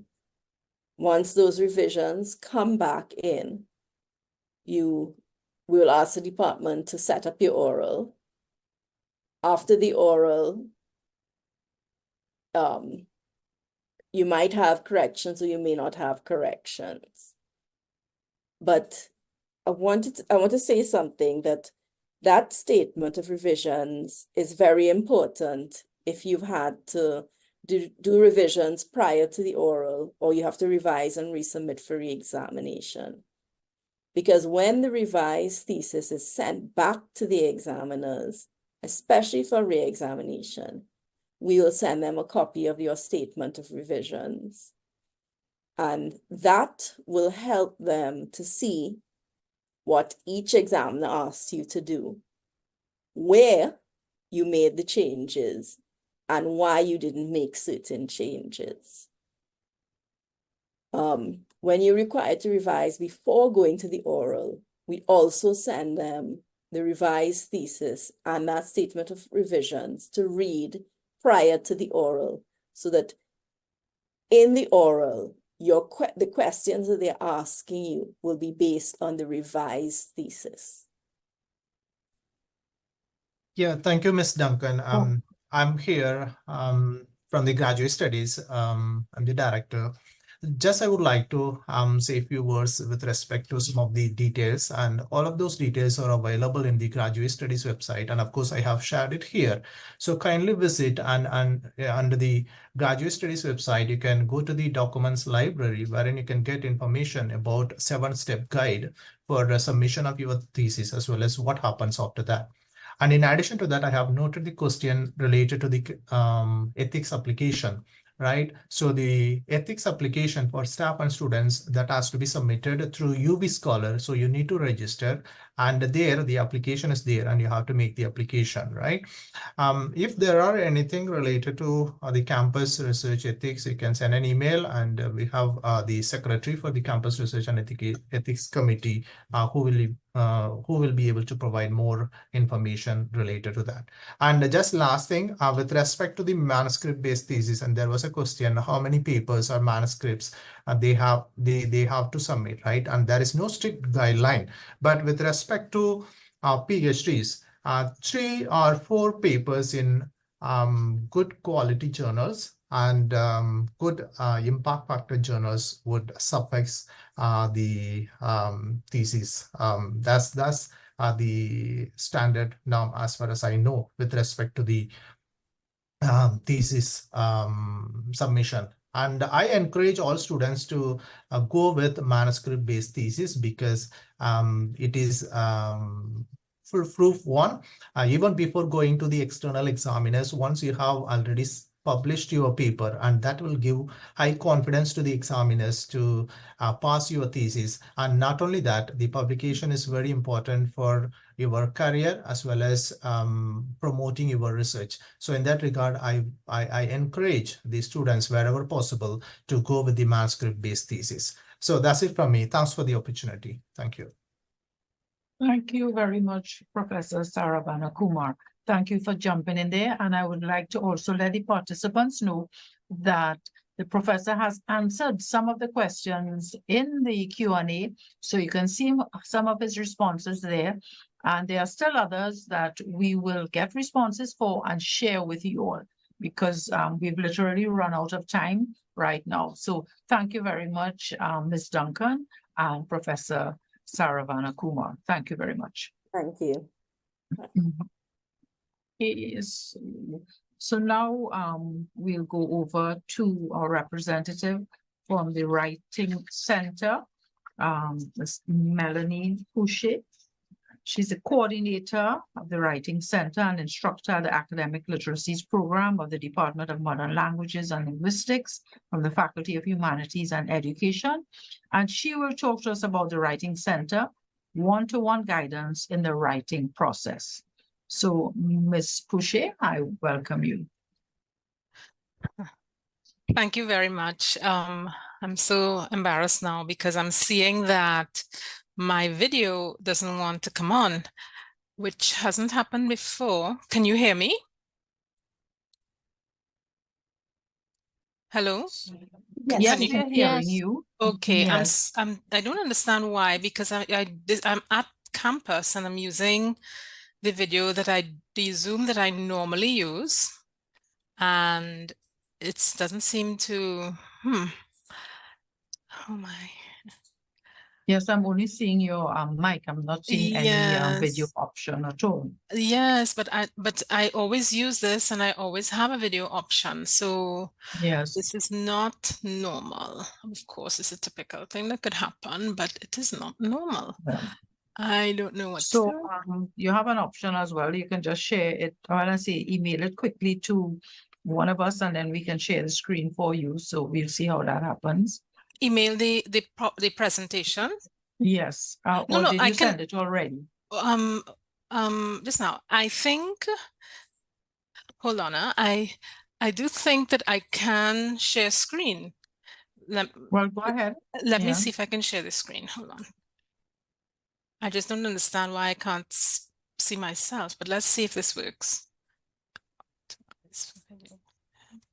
Share. Are you seeing the screen? Let's see. It should be coming up. I'm seeing her started sharing the screen, but giving it a couple. Yes, we are. Mhm. You're seeing it? Oh, great. Yes, we are. Okay, hold on. Let me just try to get to the slideshow because the most important thing is this.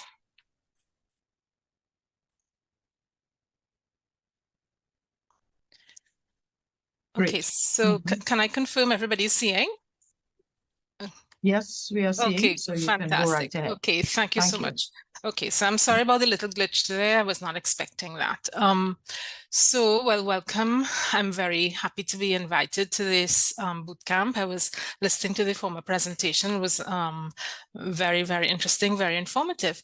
And so I'm here just really to present. I'm the coordinator of the Writing Center, and I'm here to offer this service to let the postgraduate students know about this service that is available to them. So the Writing Center is a service that is offered free of charge to all staff and students of the university. Okay, and we offer half-hour one-to-one sessions with a professional writing coach. The Writing Center has been in existence for about going on a decade, and since COVID-19 it has been online. And what we have found that even when we opened up the face-to-face sessions, the preference of most clients has been that it be online. So the Writing Center, it generally runs online, but there are some face-to-face options, which I will share with you a little later. So the Writing Center, what do we do there? We assess clients' formal academic writing style. That's what we do. We help to guide and the clients who come to us based on their particular needs, and we have resources in the course shell. The Writing Center has a course shell. It has a shell on MyeLearning, and in that shell you will anyone who has access to MyeLearning is able to access the resources that we have there. What the Writing Center offers is personalized assistance with writing and grammar issues. So what are our primary aims? To enhance the client's critical thinking and written expression skills, to help them meet the standards of formal academic expression, especially precision, clarity, conciseness, accuracy, and elegance, and to develop clients' ability to plan, organize, write, and revise academic papers. So what we generally find is that persons who come to the Writing Center may not always be aware of the standard of their own writing. They may think that they write well, or they may think that they write badly. And it's good to have a second opinion from someone who's a professional coach. The coaches of the Writing Center, at the Writing Center, are persons who have been involved in the academic literacies program at the Foundations of English, in the Faculty of Humanities and Education for a number of years. So very experienced persons. Other primary aims of the Writing Center are to increase the client's confidence in their writing, to help them discover their strengths and the challenges they face as writers. And when people discover the challenges and their limitations and so on, we assist them in improving, right? We provide them in exercises, and generally people like to come back to the same coach so that they can receive sort of ongoing, the improvement is an ongoing process, so that they can be really guided and helped to improve their writing. And finally, here it says to contribute to higher standards of writing and of academic achievement in all faculties of the university. So those are our primary aims, right? So what does the Writing Center offer you as postgraduate students? Well, we have a variety of resources, as I mentioned before. We have thesis guides and university regulations, and we peruse the postgraduate sites and so on to ensure that our the resources that we have on our site are up to date. Citation resources, the APA, MLA, Chicago, Manual of Styles. Again, we look for the latest editions to ensure that we have the latest ones in our course shell. Grammar resources, where we have a number of exercises that deal with persons with subject-verb agreement challenges, sentence construction challenges, which are actually quite common, determiners, number agreement, etc. Planning and organization of written papers. So some persons come to the center to simply bounce some ideas off of someone they would like to, help to figure out what should go where. And sometimes the coaches are able to assist in that, right? Research techniques. We have resources that will help you with research techniques. Normally those things are provided by the library, but we can also be of assistance there. And then the editing and proofreading. Now, a little note about editing and proofreading. We will not edit an entire thesis, whether it be master's or MPhil or doctoral thesis.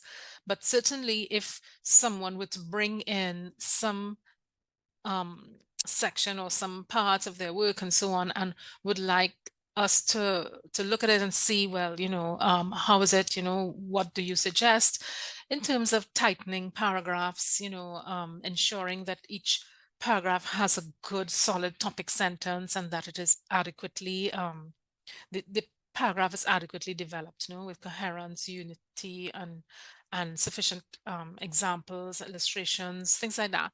We really can help that to strengthen, to see perhaps where someone's writing could be strengthened.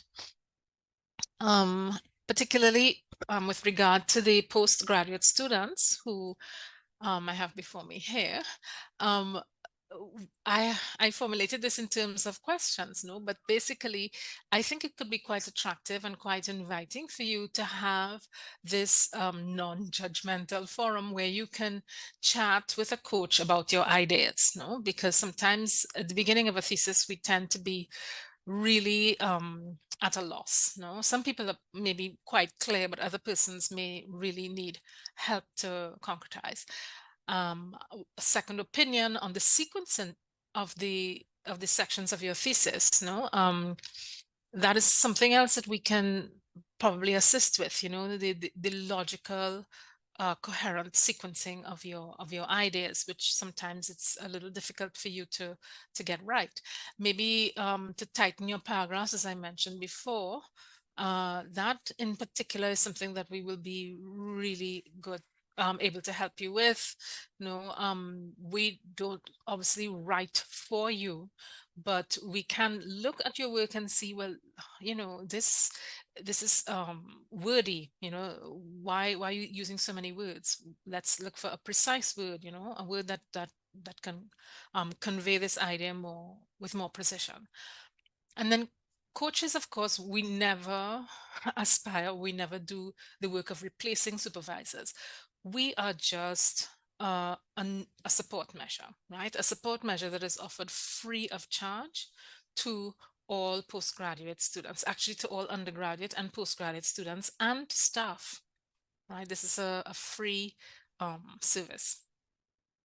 So how do you access the Writing Center? Well, as I said before, via MyeLearning, right? So we have face-to-face and online sessions throughout the week. We have very few face-to-face sessions because, of course, you know, cost is a factor and we cannot afford to have coaches come in and sit down and no one comes to the center, right? So we have only a few face-to-face options this semester. We will monitor it and see what the needs are, you know, if it's necessary to open more face-to-face or to eliminate them entirely and go completely online. No, we will make ongoing assessments as the semester progresses. So to access the Writing Center, you can go to the MyeLearning. You type in TWC and you can review the course shell. Now, I will let you know that at the moment it is not available. It won't be available until next week because we are still finalizing the availability of coaches. No, but it has only been finalized yesterday, and we have to upload onto the shell the current offerings, which are different to last semester's. So next week, if anybody would to go to MyeLearning and, you know, type in, you know, under the search bar, which prompts you to search for your courses, if you were to type in TWC, the Writing Center will come up and you will see the current offerings. You can go there without actually making an appointment to see a coach. You may go there simply just to access a resource or to browse through and see what it is that we offer. No, but if you want to make an appointment, because of course that's the best thing that we offer, these appointments with a coach, you can do that on the, you know, accessing via MyeLearning. You look at the appointments that are offered, you select one, and then you will have access to the online. If it's an online selection, you can have access to it through the link. There's a link there. So you can also view the schedule grid, because from next week, early next week, Monday or so, when the shell is open, you will see all the slots that are available, and you can already decide, oh, well, you know, such and such a time looks convenient for me, depending on my schedule, you know, and you can decide, okay, well, I'm going to try to block that off so that every week, perhaps I can go to the Writing Center, meet with a particular coach and get, you know, some sort of guidance. obviously it's up to you, but that's what this schedule grid will show you, right? So this is our grid for the semester that starts now, okay? So as you can see, everything that's highlighted, everything that's in the light green shows the availability of a coach, right? So on Mondays, as you can see, from 10 in the morning to 7 at night, there are coaches available. Okay, so the first hours from 10 to 2, the sessions are online. Now, if you look at Monday 10 to 11, you will see Rhonda Joy. So Rhonda Joy is available from 10 to 11, but the sessions are half an hour. So that means that Rhonda Joy is available to attend to 2 persons from 10 to 10:30 and then 10:30 to 11. And that's how the appointments will appear in the schedule when you go to the Writing Center course shell.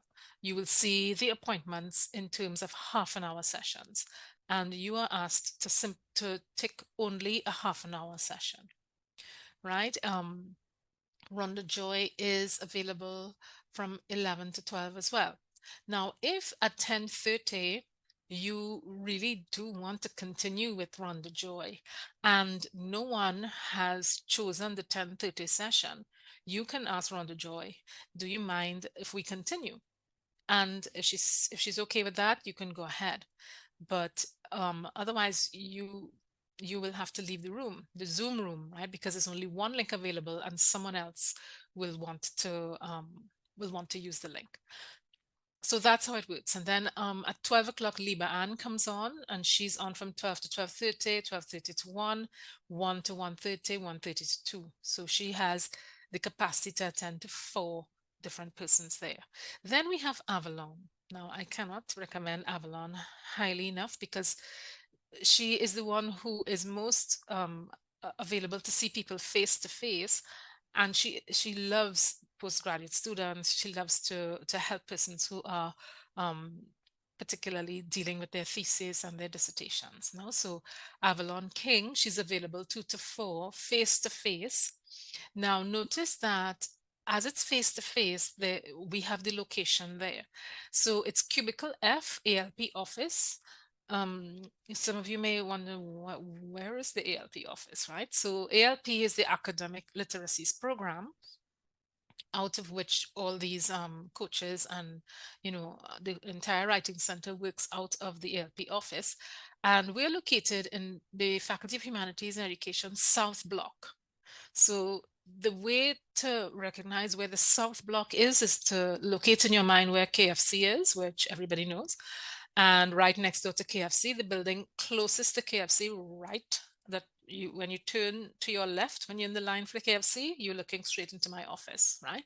That is the ALP office. So you go into that building at the ground floor and you ask for Cubicle F, right? Avalon in Cubicle F. She will be there from 2 to 4, able to serve 4 clients because half-hour sessions. Then 4 to 7, we have Librarian. Well, Librarian is on for another hour. That's 2 sessions. Then Amanda, who's another, well, actually all these coaches are extremely, they're very, very good coaches, very qualified. So Amanda is on from 5 to 7, right? So that's 4 possibilities there. On Tuesdays, we only have 2 hours with Dara, another extremely professional coach, from 4 to 6 online. On Wednesdays, there are more opportunities. Avalon is online on Wednesdays from 12 to 2. And then Amanda is from 5 to 8. 5 to 8, that means she can see 6 clients on a Wednesday evening. And then on Thursday, Librarian is offering at face-to-face, again in the same spot, right? So this Cubicle F has become the Writing Center lab for this semester. And then Thursday afternoon from 4 to 6, Rhonda Joy is on again, for offering, well, 2 hours, which means 4 sessions. And then on Friday, well, this is the first for a very long time, we're actually offering a Friday offering Friday sessions, which actually is not recommended, but we are trying it out. No, 4 to 6. If by the first 3 weeks we see that nobody's interested in 4 to 6, we will squash it. We will not offer that because we don't generally offer the Writing Center on a Friday. But we are trying for this semester because we are always looking for ways to be more available to see who could be interested. Okay, so that grid that you just saw will be when you go to the Writing Center on the platform, on the course shell, you will see that grid. Okay, so you can decide who you want to go with, when you want to go, etc. So to access it again, you type MyeLearning .sta.uwi.edu in the Google search bar. You will see student login, staff login. Click the appropriate box, whether you're a student or staff. In this case, you're students. Your dashboard opens up. You type TWC in the bar, search for your courses here. You will be prompted to enroll. This is important. You must enroll. So you self-enroll as a student. Then you click the blue link to the Writing Center. So you're in the shell, scroll down to the week you wish to make an appointment, click and select from the available sources. And then I have here underlined, save your choice. So once you select, you save your choice. Now, we are not going to open the appointment slots for the entire semester at once. We will open them 1 or 2 weeks maximum at a time, because in the past people have selected a particular time for the entire semester and then they don't even turn up. So we don't want people to forget that they've made a selection. So you will only be able to select for the following week or at most the following 2 weeks, right? Depending on what time you go in. And then to enter the Zoom room, you must go back to the course page and scroll to the link that invites you to enter the room. So there is one slide in the course shell that has the link, and you have to click that when you are doing an online session. Okay, so this, for example, is what you might see when you go in, you type your TWC and you see the blue link here, right? Then what do you bring to make the best use of time? So that is true. You don't come to the Writing Center with your hands empty, you know. You go with a recent sample of your writing, because remember, the first thing that we do is that we assess your writing. We want to make an assessment, and you can bring anything that's recent, any recent piece of writing. Or if you actually are working on something, because some of you may have a rough draft of your thesis, or you may be quite advanced in your thesis and you have a section or something, a literature review would be a wonderful thing. Not necessarily the entire literature review for half an hour, but you can bring in, you know, your literature review, and the coach will be able to look at it and see if, you know, make an assessment, you know, give you some sort of guidance. So in this slide, it says here that you can get more information by emailing us. So this is the email address for the Writing Center, thewritingcenter@sta.uwi.edu. It can't get more straightforward than that, you know. And you can write us, and we will, if you write us, we will be the one, I will generally be the one who will help you out. So the type of questions that I've been getting through the email for the entire last semester is basically what people say is, I'm getting problems making an appointment, can you help me? And then I will help you, right? I will help you and then ensure that you are able to make an appointment, because I'm the first one interested in that all the sessions be booked. I would really like all the sessions to be booked and that everyone can take advantage of this service. So thank you very much. That's basically the end of my presentation. If anyone wants to call me, my extension on campus is 82521. And again, you can reach me by writing the Writing Center at sta.uwi.edu. That's my name, Melanie Pouchet, coordinator, and I actually teach here in the ALP section. So my room is room 11, in case anybody wants to actually talk to me. So that is it. I'm going to stop sharing. I'm so sorry that I can't have a video. I can't open my video. I don't know what's happening here, but if anybody has any questions or so on, I'd be happy to address them. We have a few in the Q&A. Thank you. I can Okay. share them with you if you wish. Yeah. Okay. Thank you very much. Yes. Sure. All right. So a specific student is asking that I think she made a request for a meeting, but I know you indicated in your presentation that the appointments aren't available yet. Yeah. Exactly. The center opens next week. We're not open as yet, so we will be checking things from Monday, because everything has to be uploaded and has to be also coordinated with the other offerings of this department. So definitely they can write, because we will start looking at the emails. We will start looking at the emails very, very soon. But the appointments will not be open, because something I forgot to mention, and I should have, is that the Writing Center opens on the 29th of January. We do not open at the same time as classes, no? So it does not open next week. So the shell will open next week, so people can look at it and can decide what appointments they want to make. So the appointments will be open, but the actual teaching, the actual coaching will begin on the 29th of January. We normally start on the 3rd week, but this semester we're starting in the 2nd week of teaching. Yeah, great. Thank you. Questions about the appointment system. So if you require a bit more than a half an hour with a coach, can you get more sessions in a week? Can I select multiple sessions in a row on the same day for the Writing Center? Okay. No, if you do select multiple sessions, I will probably deselect you. No, you can't do that. I mean, there's no way that I can actually stop you from the get-go.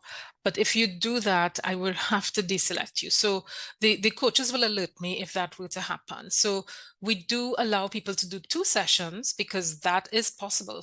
You may have, especially postgraduate students, may have issues that cannot be dealt with in half an hour.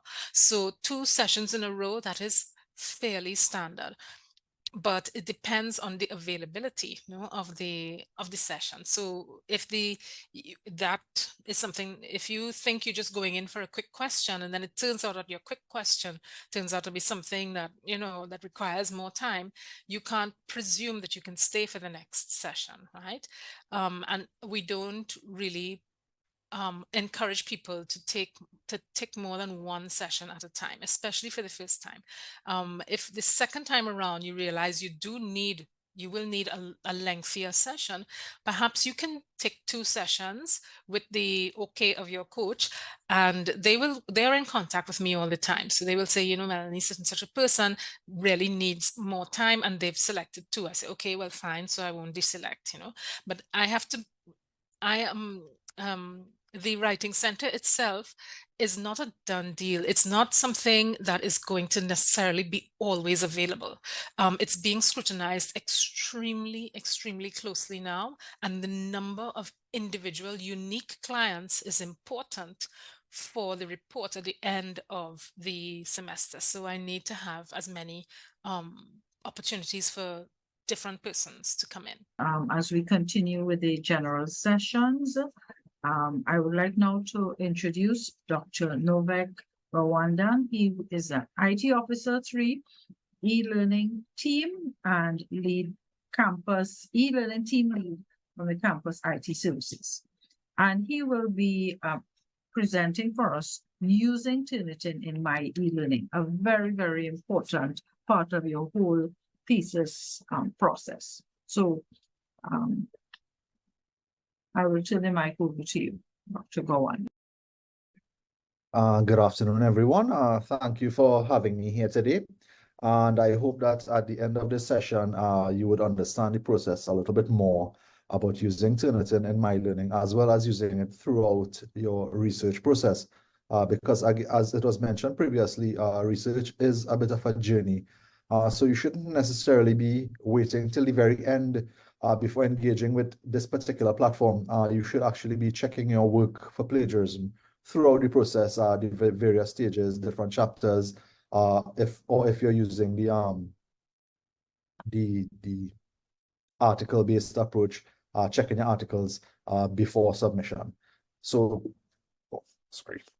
Right, so just a little overview of what I'm going to cover this afternoon. Just going to discuss what is Turnitin, how you as a graduate student can access Turnitin, navigation of MyeLearning, where Turnitin is currently integrated, some frequently asked questions that we would have had over the last maybe 12 years since we've been using Turnitin on the eLearning platform. And this is the first time I'm including this in this particular bootcamp, but the use of artificial intelligence. And Dr. Renwick would have mentioned it, but I'll discuss a little more in terms of the implications of generative AI writing on Turnitin and some considerations for you to take into account. So Turnitin is the official tool that the university uses to check for plagiarism. Now, Turnitin by itself does not indicate plagiarism has occurred, but it provides a similarity report that needs to be interpreted by a human to determine if plagiarism has occurred. Now, I'm saying this because you may see certain parts of your document highlighted, and that is fine. All you need to do is to ensure that it is appropriately cited. And of course, there are limitations as to what can be checked, and we do have a lot of information within the Turnitin course, and I'll get to there about what can be checked, what are the limitations, and what you need to take into consideration before submitting your work. So Turnitin can be accessed by active staff and active students through MyeLearning. And this is, of course, the MyeLearning URL here. I'm assuming that most of you are already familiar with the platform, or I hope you are.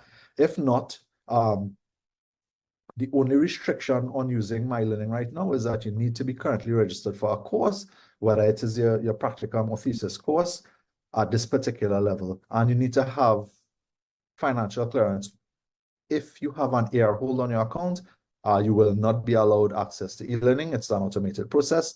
I'm just saying this here because we've always received dozens of queries relating to accessing the platform. And if you check your banner or My Secure Area, check there for any holds first before contacting the SIT service desk, and it may save you a lot of time. So I'm just going to go through the workflow very quickly. So as a student, you'll log in using the student login option. Then you'll use the Microsoft Office 365 credentials, which has been set up with multi-factor authentication. And I hope that everyone has that particular issue sorted. If not, feel free to reach out to our service desk, and someone from SITS will definitely assist you. So we have a support course in eLearning each academic year. So it's one link, and it's on the support block that is usually located to the right of your eLearning dashboard. Since the new update in 2023, this menu is now collapsible. So you may not see it. There's an arrow to your upper right. And once you click that, the menu will expand and you will see a link called Access Turnitin here. Once you click that, you may be required to self-enroll for the very first time. After that, you will just go directly into the course, and this is what it would look like. And this is a very large course with a lot of resources. We do have a lot of content, some video links to Turnitin, and we also have 10 submission boxes for you to check up to 10 pieces of work concurrently. Sorry. You may submit multiple pieces of work to each submission box. We have no limits to that. The only thing we would suggest is if you submit a piece of work and you want to keep the similarity report for that particular piece of work, download the report before overwriting it. So for example, if you uploaded, let's say, your research proposal to submission box 1, and at some point you want to replace it with another document, save the similarity report from submission box 1, and then you can re-upload a new document. It doesn't necessarily need to be a new version of the same document. It can be a completely different document. And I'll discuss some more in the FAQ section, but the work you submit here is not checked against itself. So if you submit version 1 of your document and then you make some updates or changes and upload a different version, you will not be cited for auto-plagiarism or plagiarizing against yourself. It will not be highlighted. So as I mentioned, would my submitted work get checked against itself? In this particular course, it will not. If you do find some instances where some of your work is being highlighted, it could be that, and this is what we've seen in the past, is that you may have a paper uploaded in a course. Now, we don't have any control over when lecturers create Turnitin assignments in individual courses. So you may have submitted an in-course assignment that the lecturer would have chosen to upload those papers to the Turnitin database. And there is a process, if the situation arises in your thesis work, we can request Turnitin to delete it, but it would involve a discussion with the lecturer of the particular course where the original paper was submitted. As I mentioned, you do have 10 submission boxes and you have unlimited submission attempts to each box. So originally we would have only started with 3. We realized that wasn't enough. Over the years, we expanded to 5, and now we have 10 in this particular course. Initial submissions may take only a few hours to generate the similarity report, and subsequent revisions or updates to that particular box may take up to 48 hours, but in most instances, it should be done within 24. If a similarity report takes longer than 48 hours to generate, please reach out to our team and we'll definitely take a further look. So we do have a number of self-help resources on using Turnitin in MyeLearning. It's in that particular course. Once you scroll down, we do have a lot of documents there that you can peruse. If at any stage in reading the documents you have any questions on using the platform, feel free to email our team. The email address is here, myeLearning@sca.ua.edu, and either myself or someone from my team would be able to assist you as best as possible. And we understand that, especially when it comes to submitting a thesis, there will be some time constraints. So we generally try to satisfy your queries as quickly as possible at this particular stage. In terms of interpreting the report, this is not something we can guide on. Turnitin does have a document in how you can interpret the report, but for work such as your thesis or dissertations, you should discuss the report with your supervisor. And no, SITs cannot help you reduce your similarity score. There are different filters that you can use in the similarity report, but that is a discussion you'll have to have with your research supervisor. There are a number of different documents, a number of different files that can be checked for plagiarism, and a full list of supported documents and file types is included in the course. You should ensure that your work meets these standards.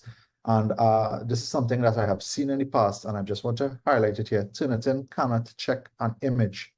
So if you take a screenshot of a paragraph of text, it will not detect it as words, and it will not be included in the similarity report, but that attempt will be considered cheating or intentional plagiarism. So you should also take a very close look at the university's plagiarism policy for the definitions of level 1 and level 2 plagiarism, and note that the consequences of the accusations of plagiarism are quite severe. So be very, very careful in the work that you upload, your final version of the document at least. Just take extra precautions there. So Dr. Renwick mentioned the various generative AI tools that are on the landscape, and Turnitin does have the capability to detect AI writing, and I'm including a link here so that this presentation will be shared afterwards, of course, and you should read about the detection capabilities of Turnitin. The university currently, I don't believe, does not have an update on the use of AI in academic writing.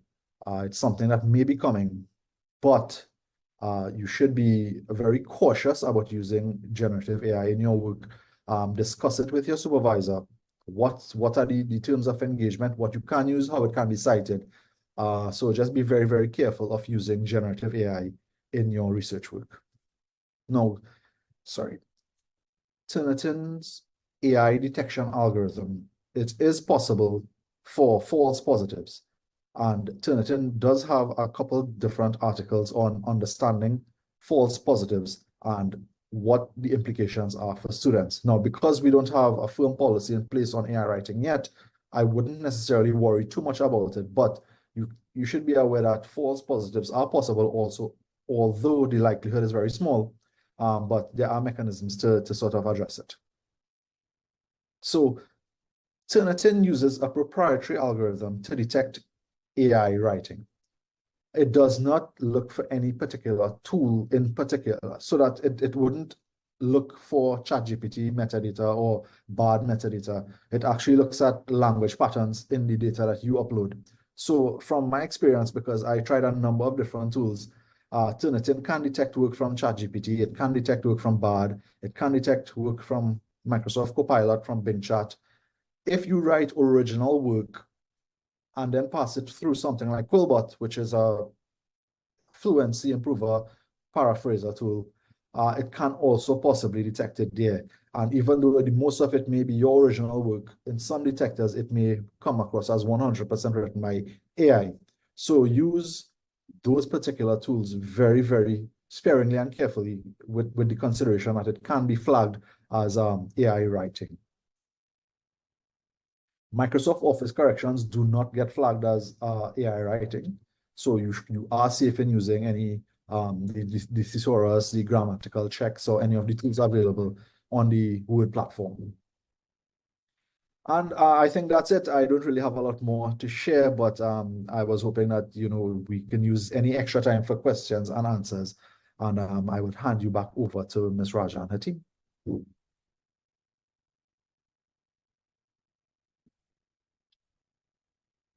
Thank you very much. We do have a couple of questions here. Okay, if a student submits his or her thesis multiple times, and you may have covered these, to Turnitin as it evolves, wouldn't it show evidence of plagiarism on subsequent submissions? So if all the work was submitted in this particular space that we at Campus IT have created, which is the Turnitin course, it will not check instances of itself or previous versions of itself, because that paper only looks at the Turnitin database at that point in time, and your paper is not submitted to Turnitin's database in this particular assignment. Okay. So no, it will not auto-match itself against future versions. Okay, thank you. Is there a way to check AI similarity score?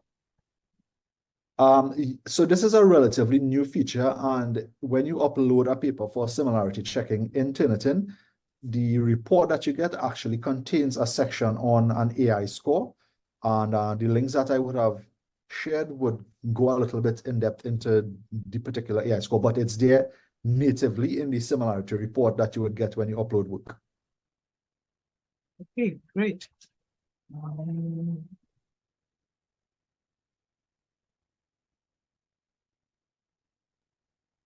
Okay, if a student was not formatting their document correctly and decides to copy and paste their existing work to a new formatted document, does Turnitin detect that as plagiarism? So Turnitin's similarity checking, because I'm going back to the earlier definition where I said Turnitin doesn't necessarily check for plagiarism. Turnitin looks for similarity against an existing body of work. And if the work that you've copied and pasted isn't part of Turnitin's repository, then it will not be highlighted. It will not. So if it's your own work that you're copying and pasting, that's okay. But if you're copying and pasting something from a source that you would have gotten on UELink or Google, even though we're not supposed to be using Google, then it may show up as flagged for similarity. Okay.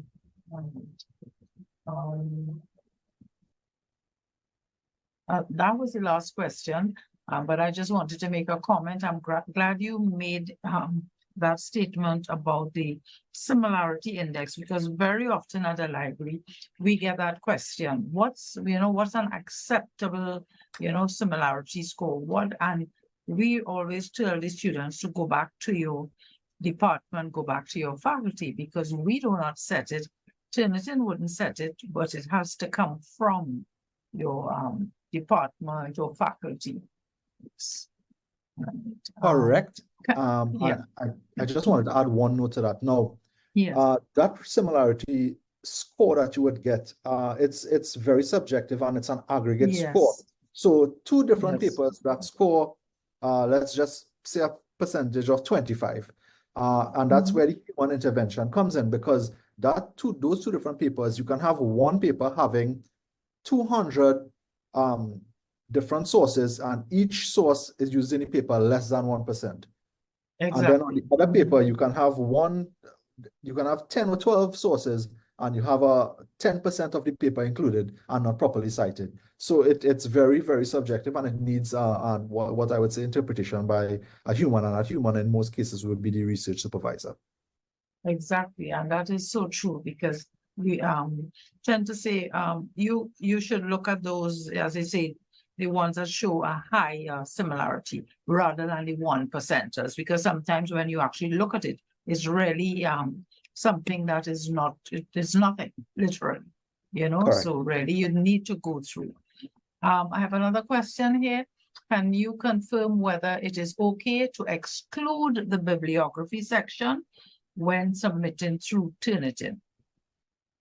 That would be using the filters that I would have mentioned to exclude bibliography, exclude certain amount of words or certain percentages of phrases, and that would be a discussion between you and your supervisor, because only they would kind of guide you in the correct direction. Grad studies also would have some requirements, so I don't want to say yes, it's okay to exclude. I would just say consult with both your research supervisor and grad studies on what would be the correct filters to use at the time of submission of your final thesis. Yes, because we do recognize that, of course, your bibliography, your reference list is really, a repetition of something that's the title of something's published. So you will find it outside there, and in most cases, when they do add the bibliography, the entire thing might be highlighted. So, as you see, we have to use that. So, yes. Let me see if there are any other questions. And this is similar, because they're asking any guidance on what sections to run on Turnitin. Example, the reference section.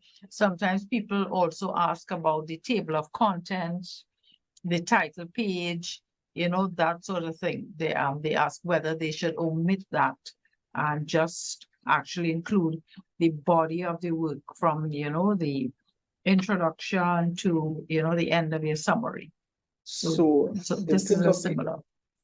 Grad studies has, I think, relatively clear instructions, and they want the entire paper from page 1 to the final page of the bibliography at the time of submission. Now, as a student, I would encourage you all to be checking your work in pieces as you write, so that at the end of the when you have your final monolithic document, you would not have a lot of changes to make or changes to consider, which might be a little overwhelming. So for each chapter, I would suggest using the different boxes that we have at your disposal. And please also bear in mind that each academic year, we create a new Turnitin course. So the rollover date is usually August 31st or somewhere around there. So that for postgrad students in particular, if you have pending work in a course, it would roll over to a completely new shell. So you may have to resubmit work for checking. Okay. All right. Thank you. There's one more question, but I'm not sure if it's that it is for you. This person is asking, can you comment on regular Google as opposed to Google Scholar? So it's not tied into Turnitin, of course. No, but I don't think that is. So we will answer that question later on and submit a response. Yes. Any more questions? Attendees, panelists, other panelists may have some questions as well. So please, we just have a couple more minutes before we move to the next segment.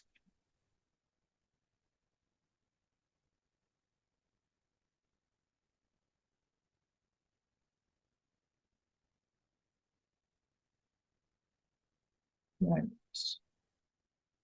I see a comment here from Dr. Renwick saying that I believe it is page 1 of the text to the end of the last chapter, excluding the preliminaries and the references, appendices to be submitted to Turnitin. So that's some of the things that I myself have heard as well. Yeah. So I'm not seeing any other questions coming up. Sheba is here with the YouTube attendees. Anything further there, Sheba? If not, see how to prevent Turnitin. Okay, so this is a similar thing. Okay, a couple questions. When Turnitin doesn't give the report after a week, what do I do? So what to do? Email our team. In some cases, Turnitin, the similarity report might not necessarily be shown on the dashboard, but when you click the title of the paper, it gets displayed. So that's like a glitch or a bug in Turnitin.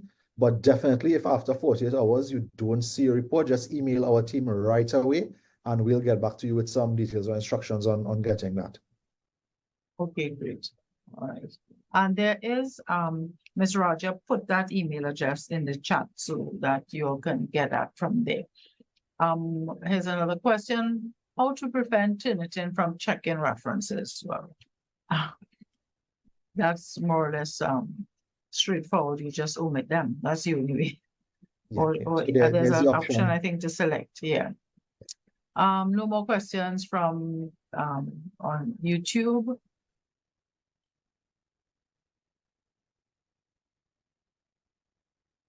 Okay.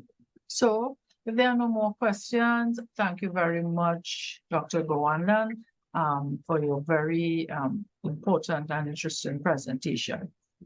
So we just have a couple minutes, right? You're welcome. You're most welcome. We just have a couple of minutes, so time for persons to to split up and join the sessions on the thesis template useful formatting tips. There are those of you who will have received a link for the traditional thesis and the others for the manuscript-based theses. So I would like to say thank you for joining us for this first segment. So we will go into while you join the other section. So thank you very much. Jodie, is there anything you needed to add here? No, just to encourage persons to really check their respective email accounts, your student or UB staff email account and your personal account, and also check the spam or junk folders for emails from us containing the links for this afternoon's or the rest of the sessions this afternoon. If it is that you're unable to log in, do contact the AJL User Services Training email account, and that would be the email account that would have sent you your confirmation. Right, I can try to paste that email address in the chat. All right, and we will see you in a bit. So you'll give us a few minutes to set up, please, because some of us are shifting from this session as administrators to the other session as facilitators and or administrators. Okay, so the email address is gonna come in the chat. Thank you. And this session will end in a few minutes. Well, thank you very much to all the panelists for the presentation so far today. We are very happy that you were able to join us and to share the knowledge with our attendees. To hope at the end of it all, we are working towards having our graduate students get the support that they need. So see you all in the other session. Thank you very much again.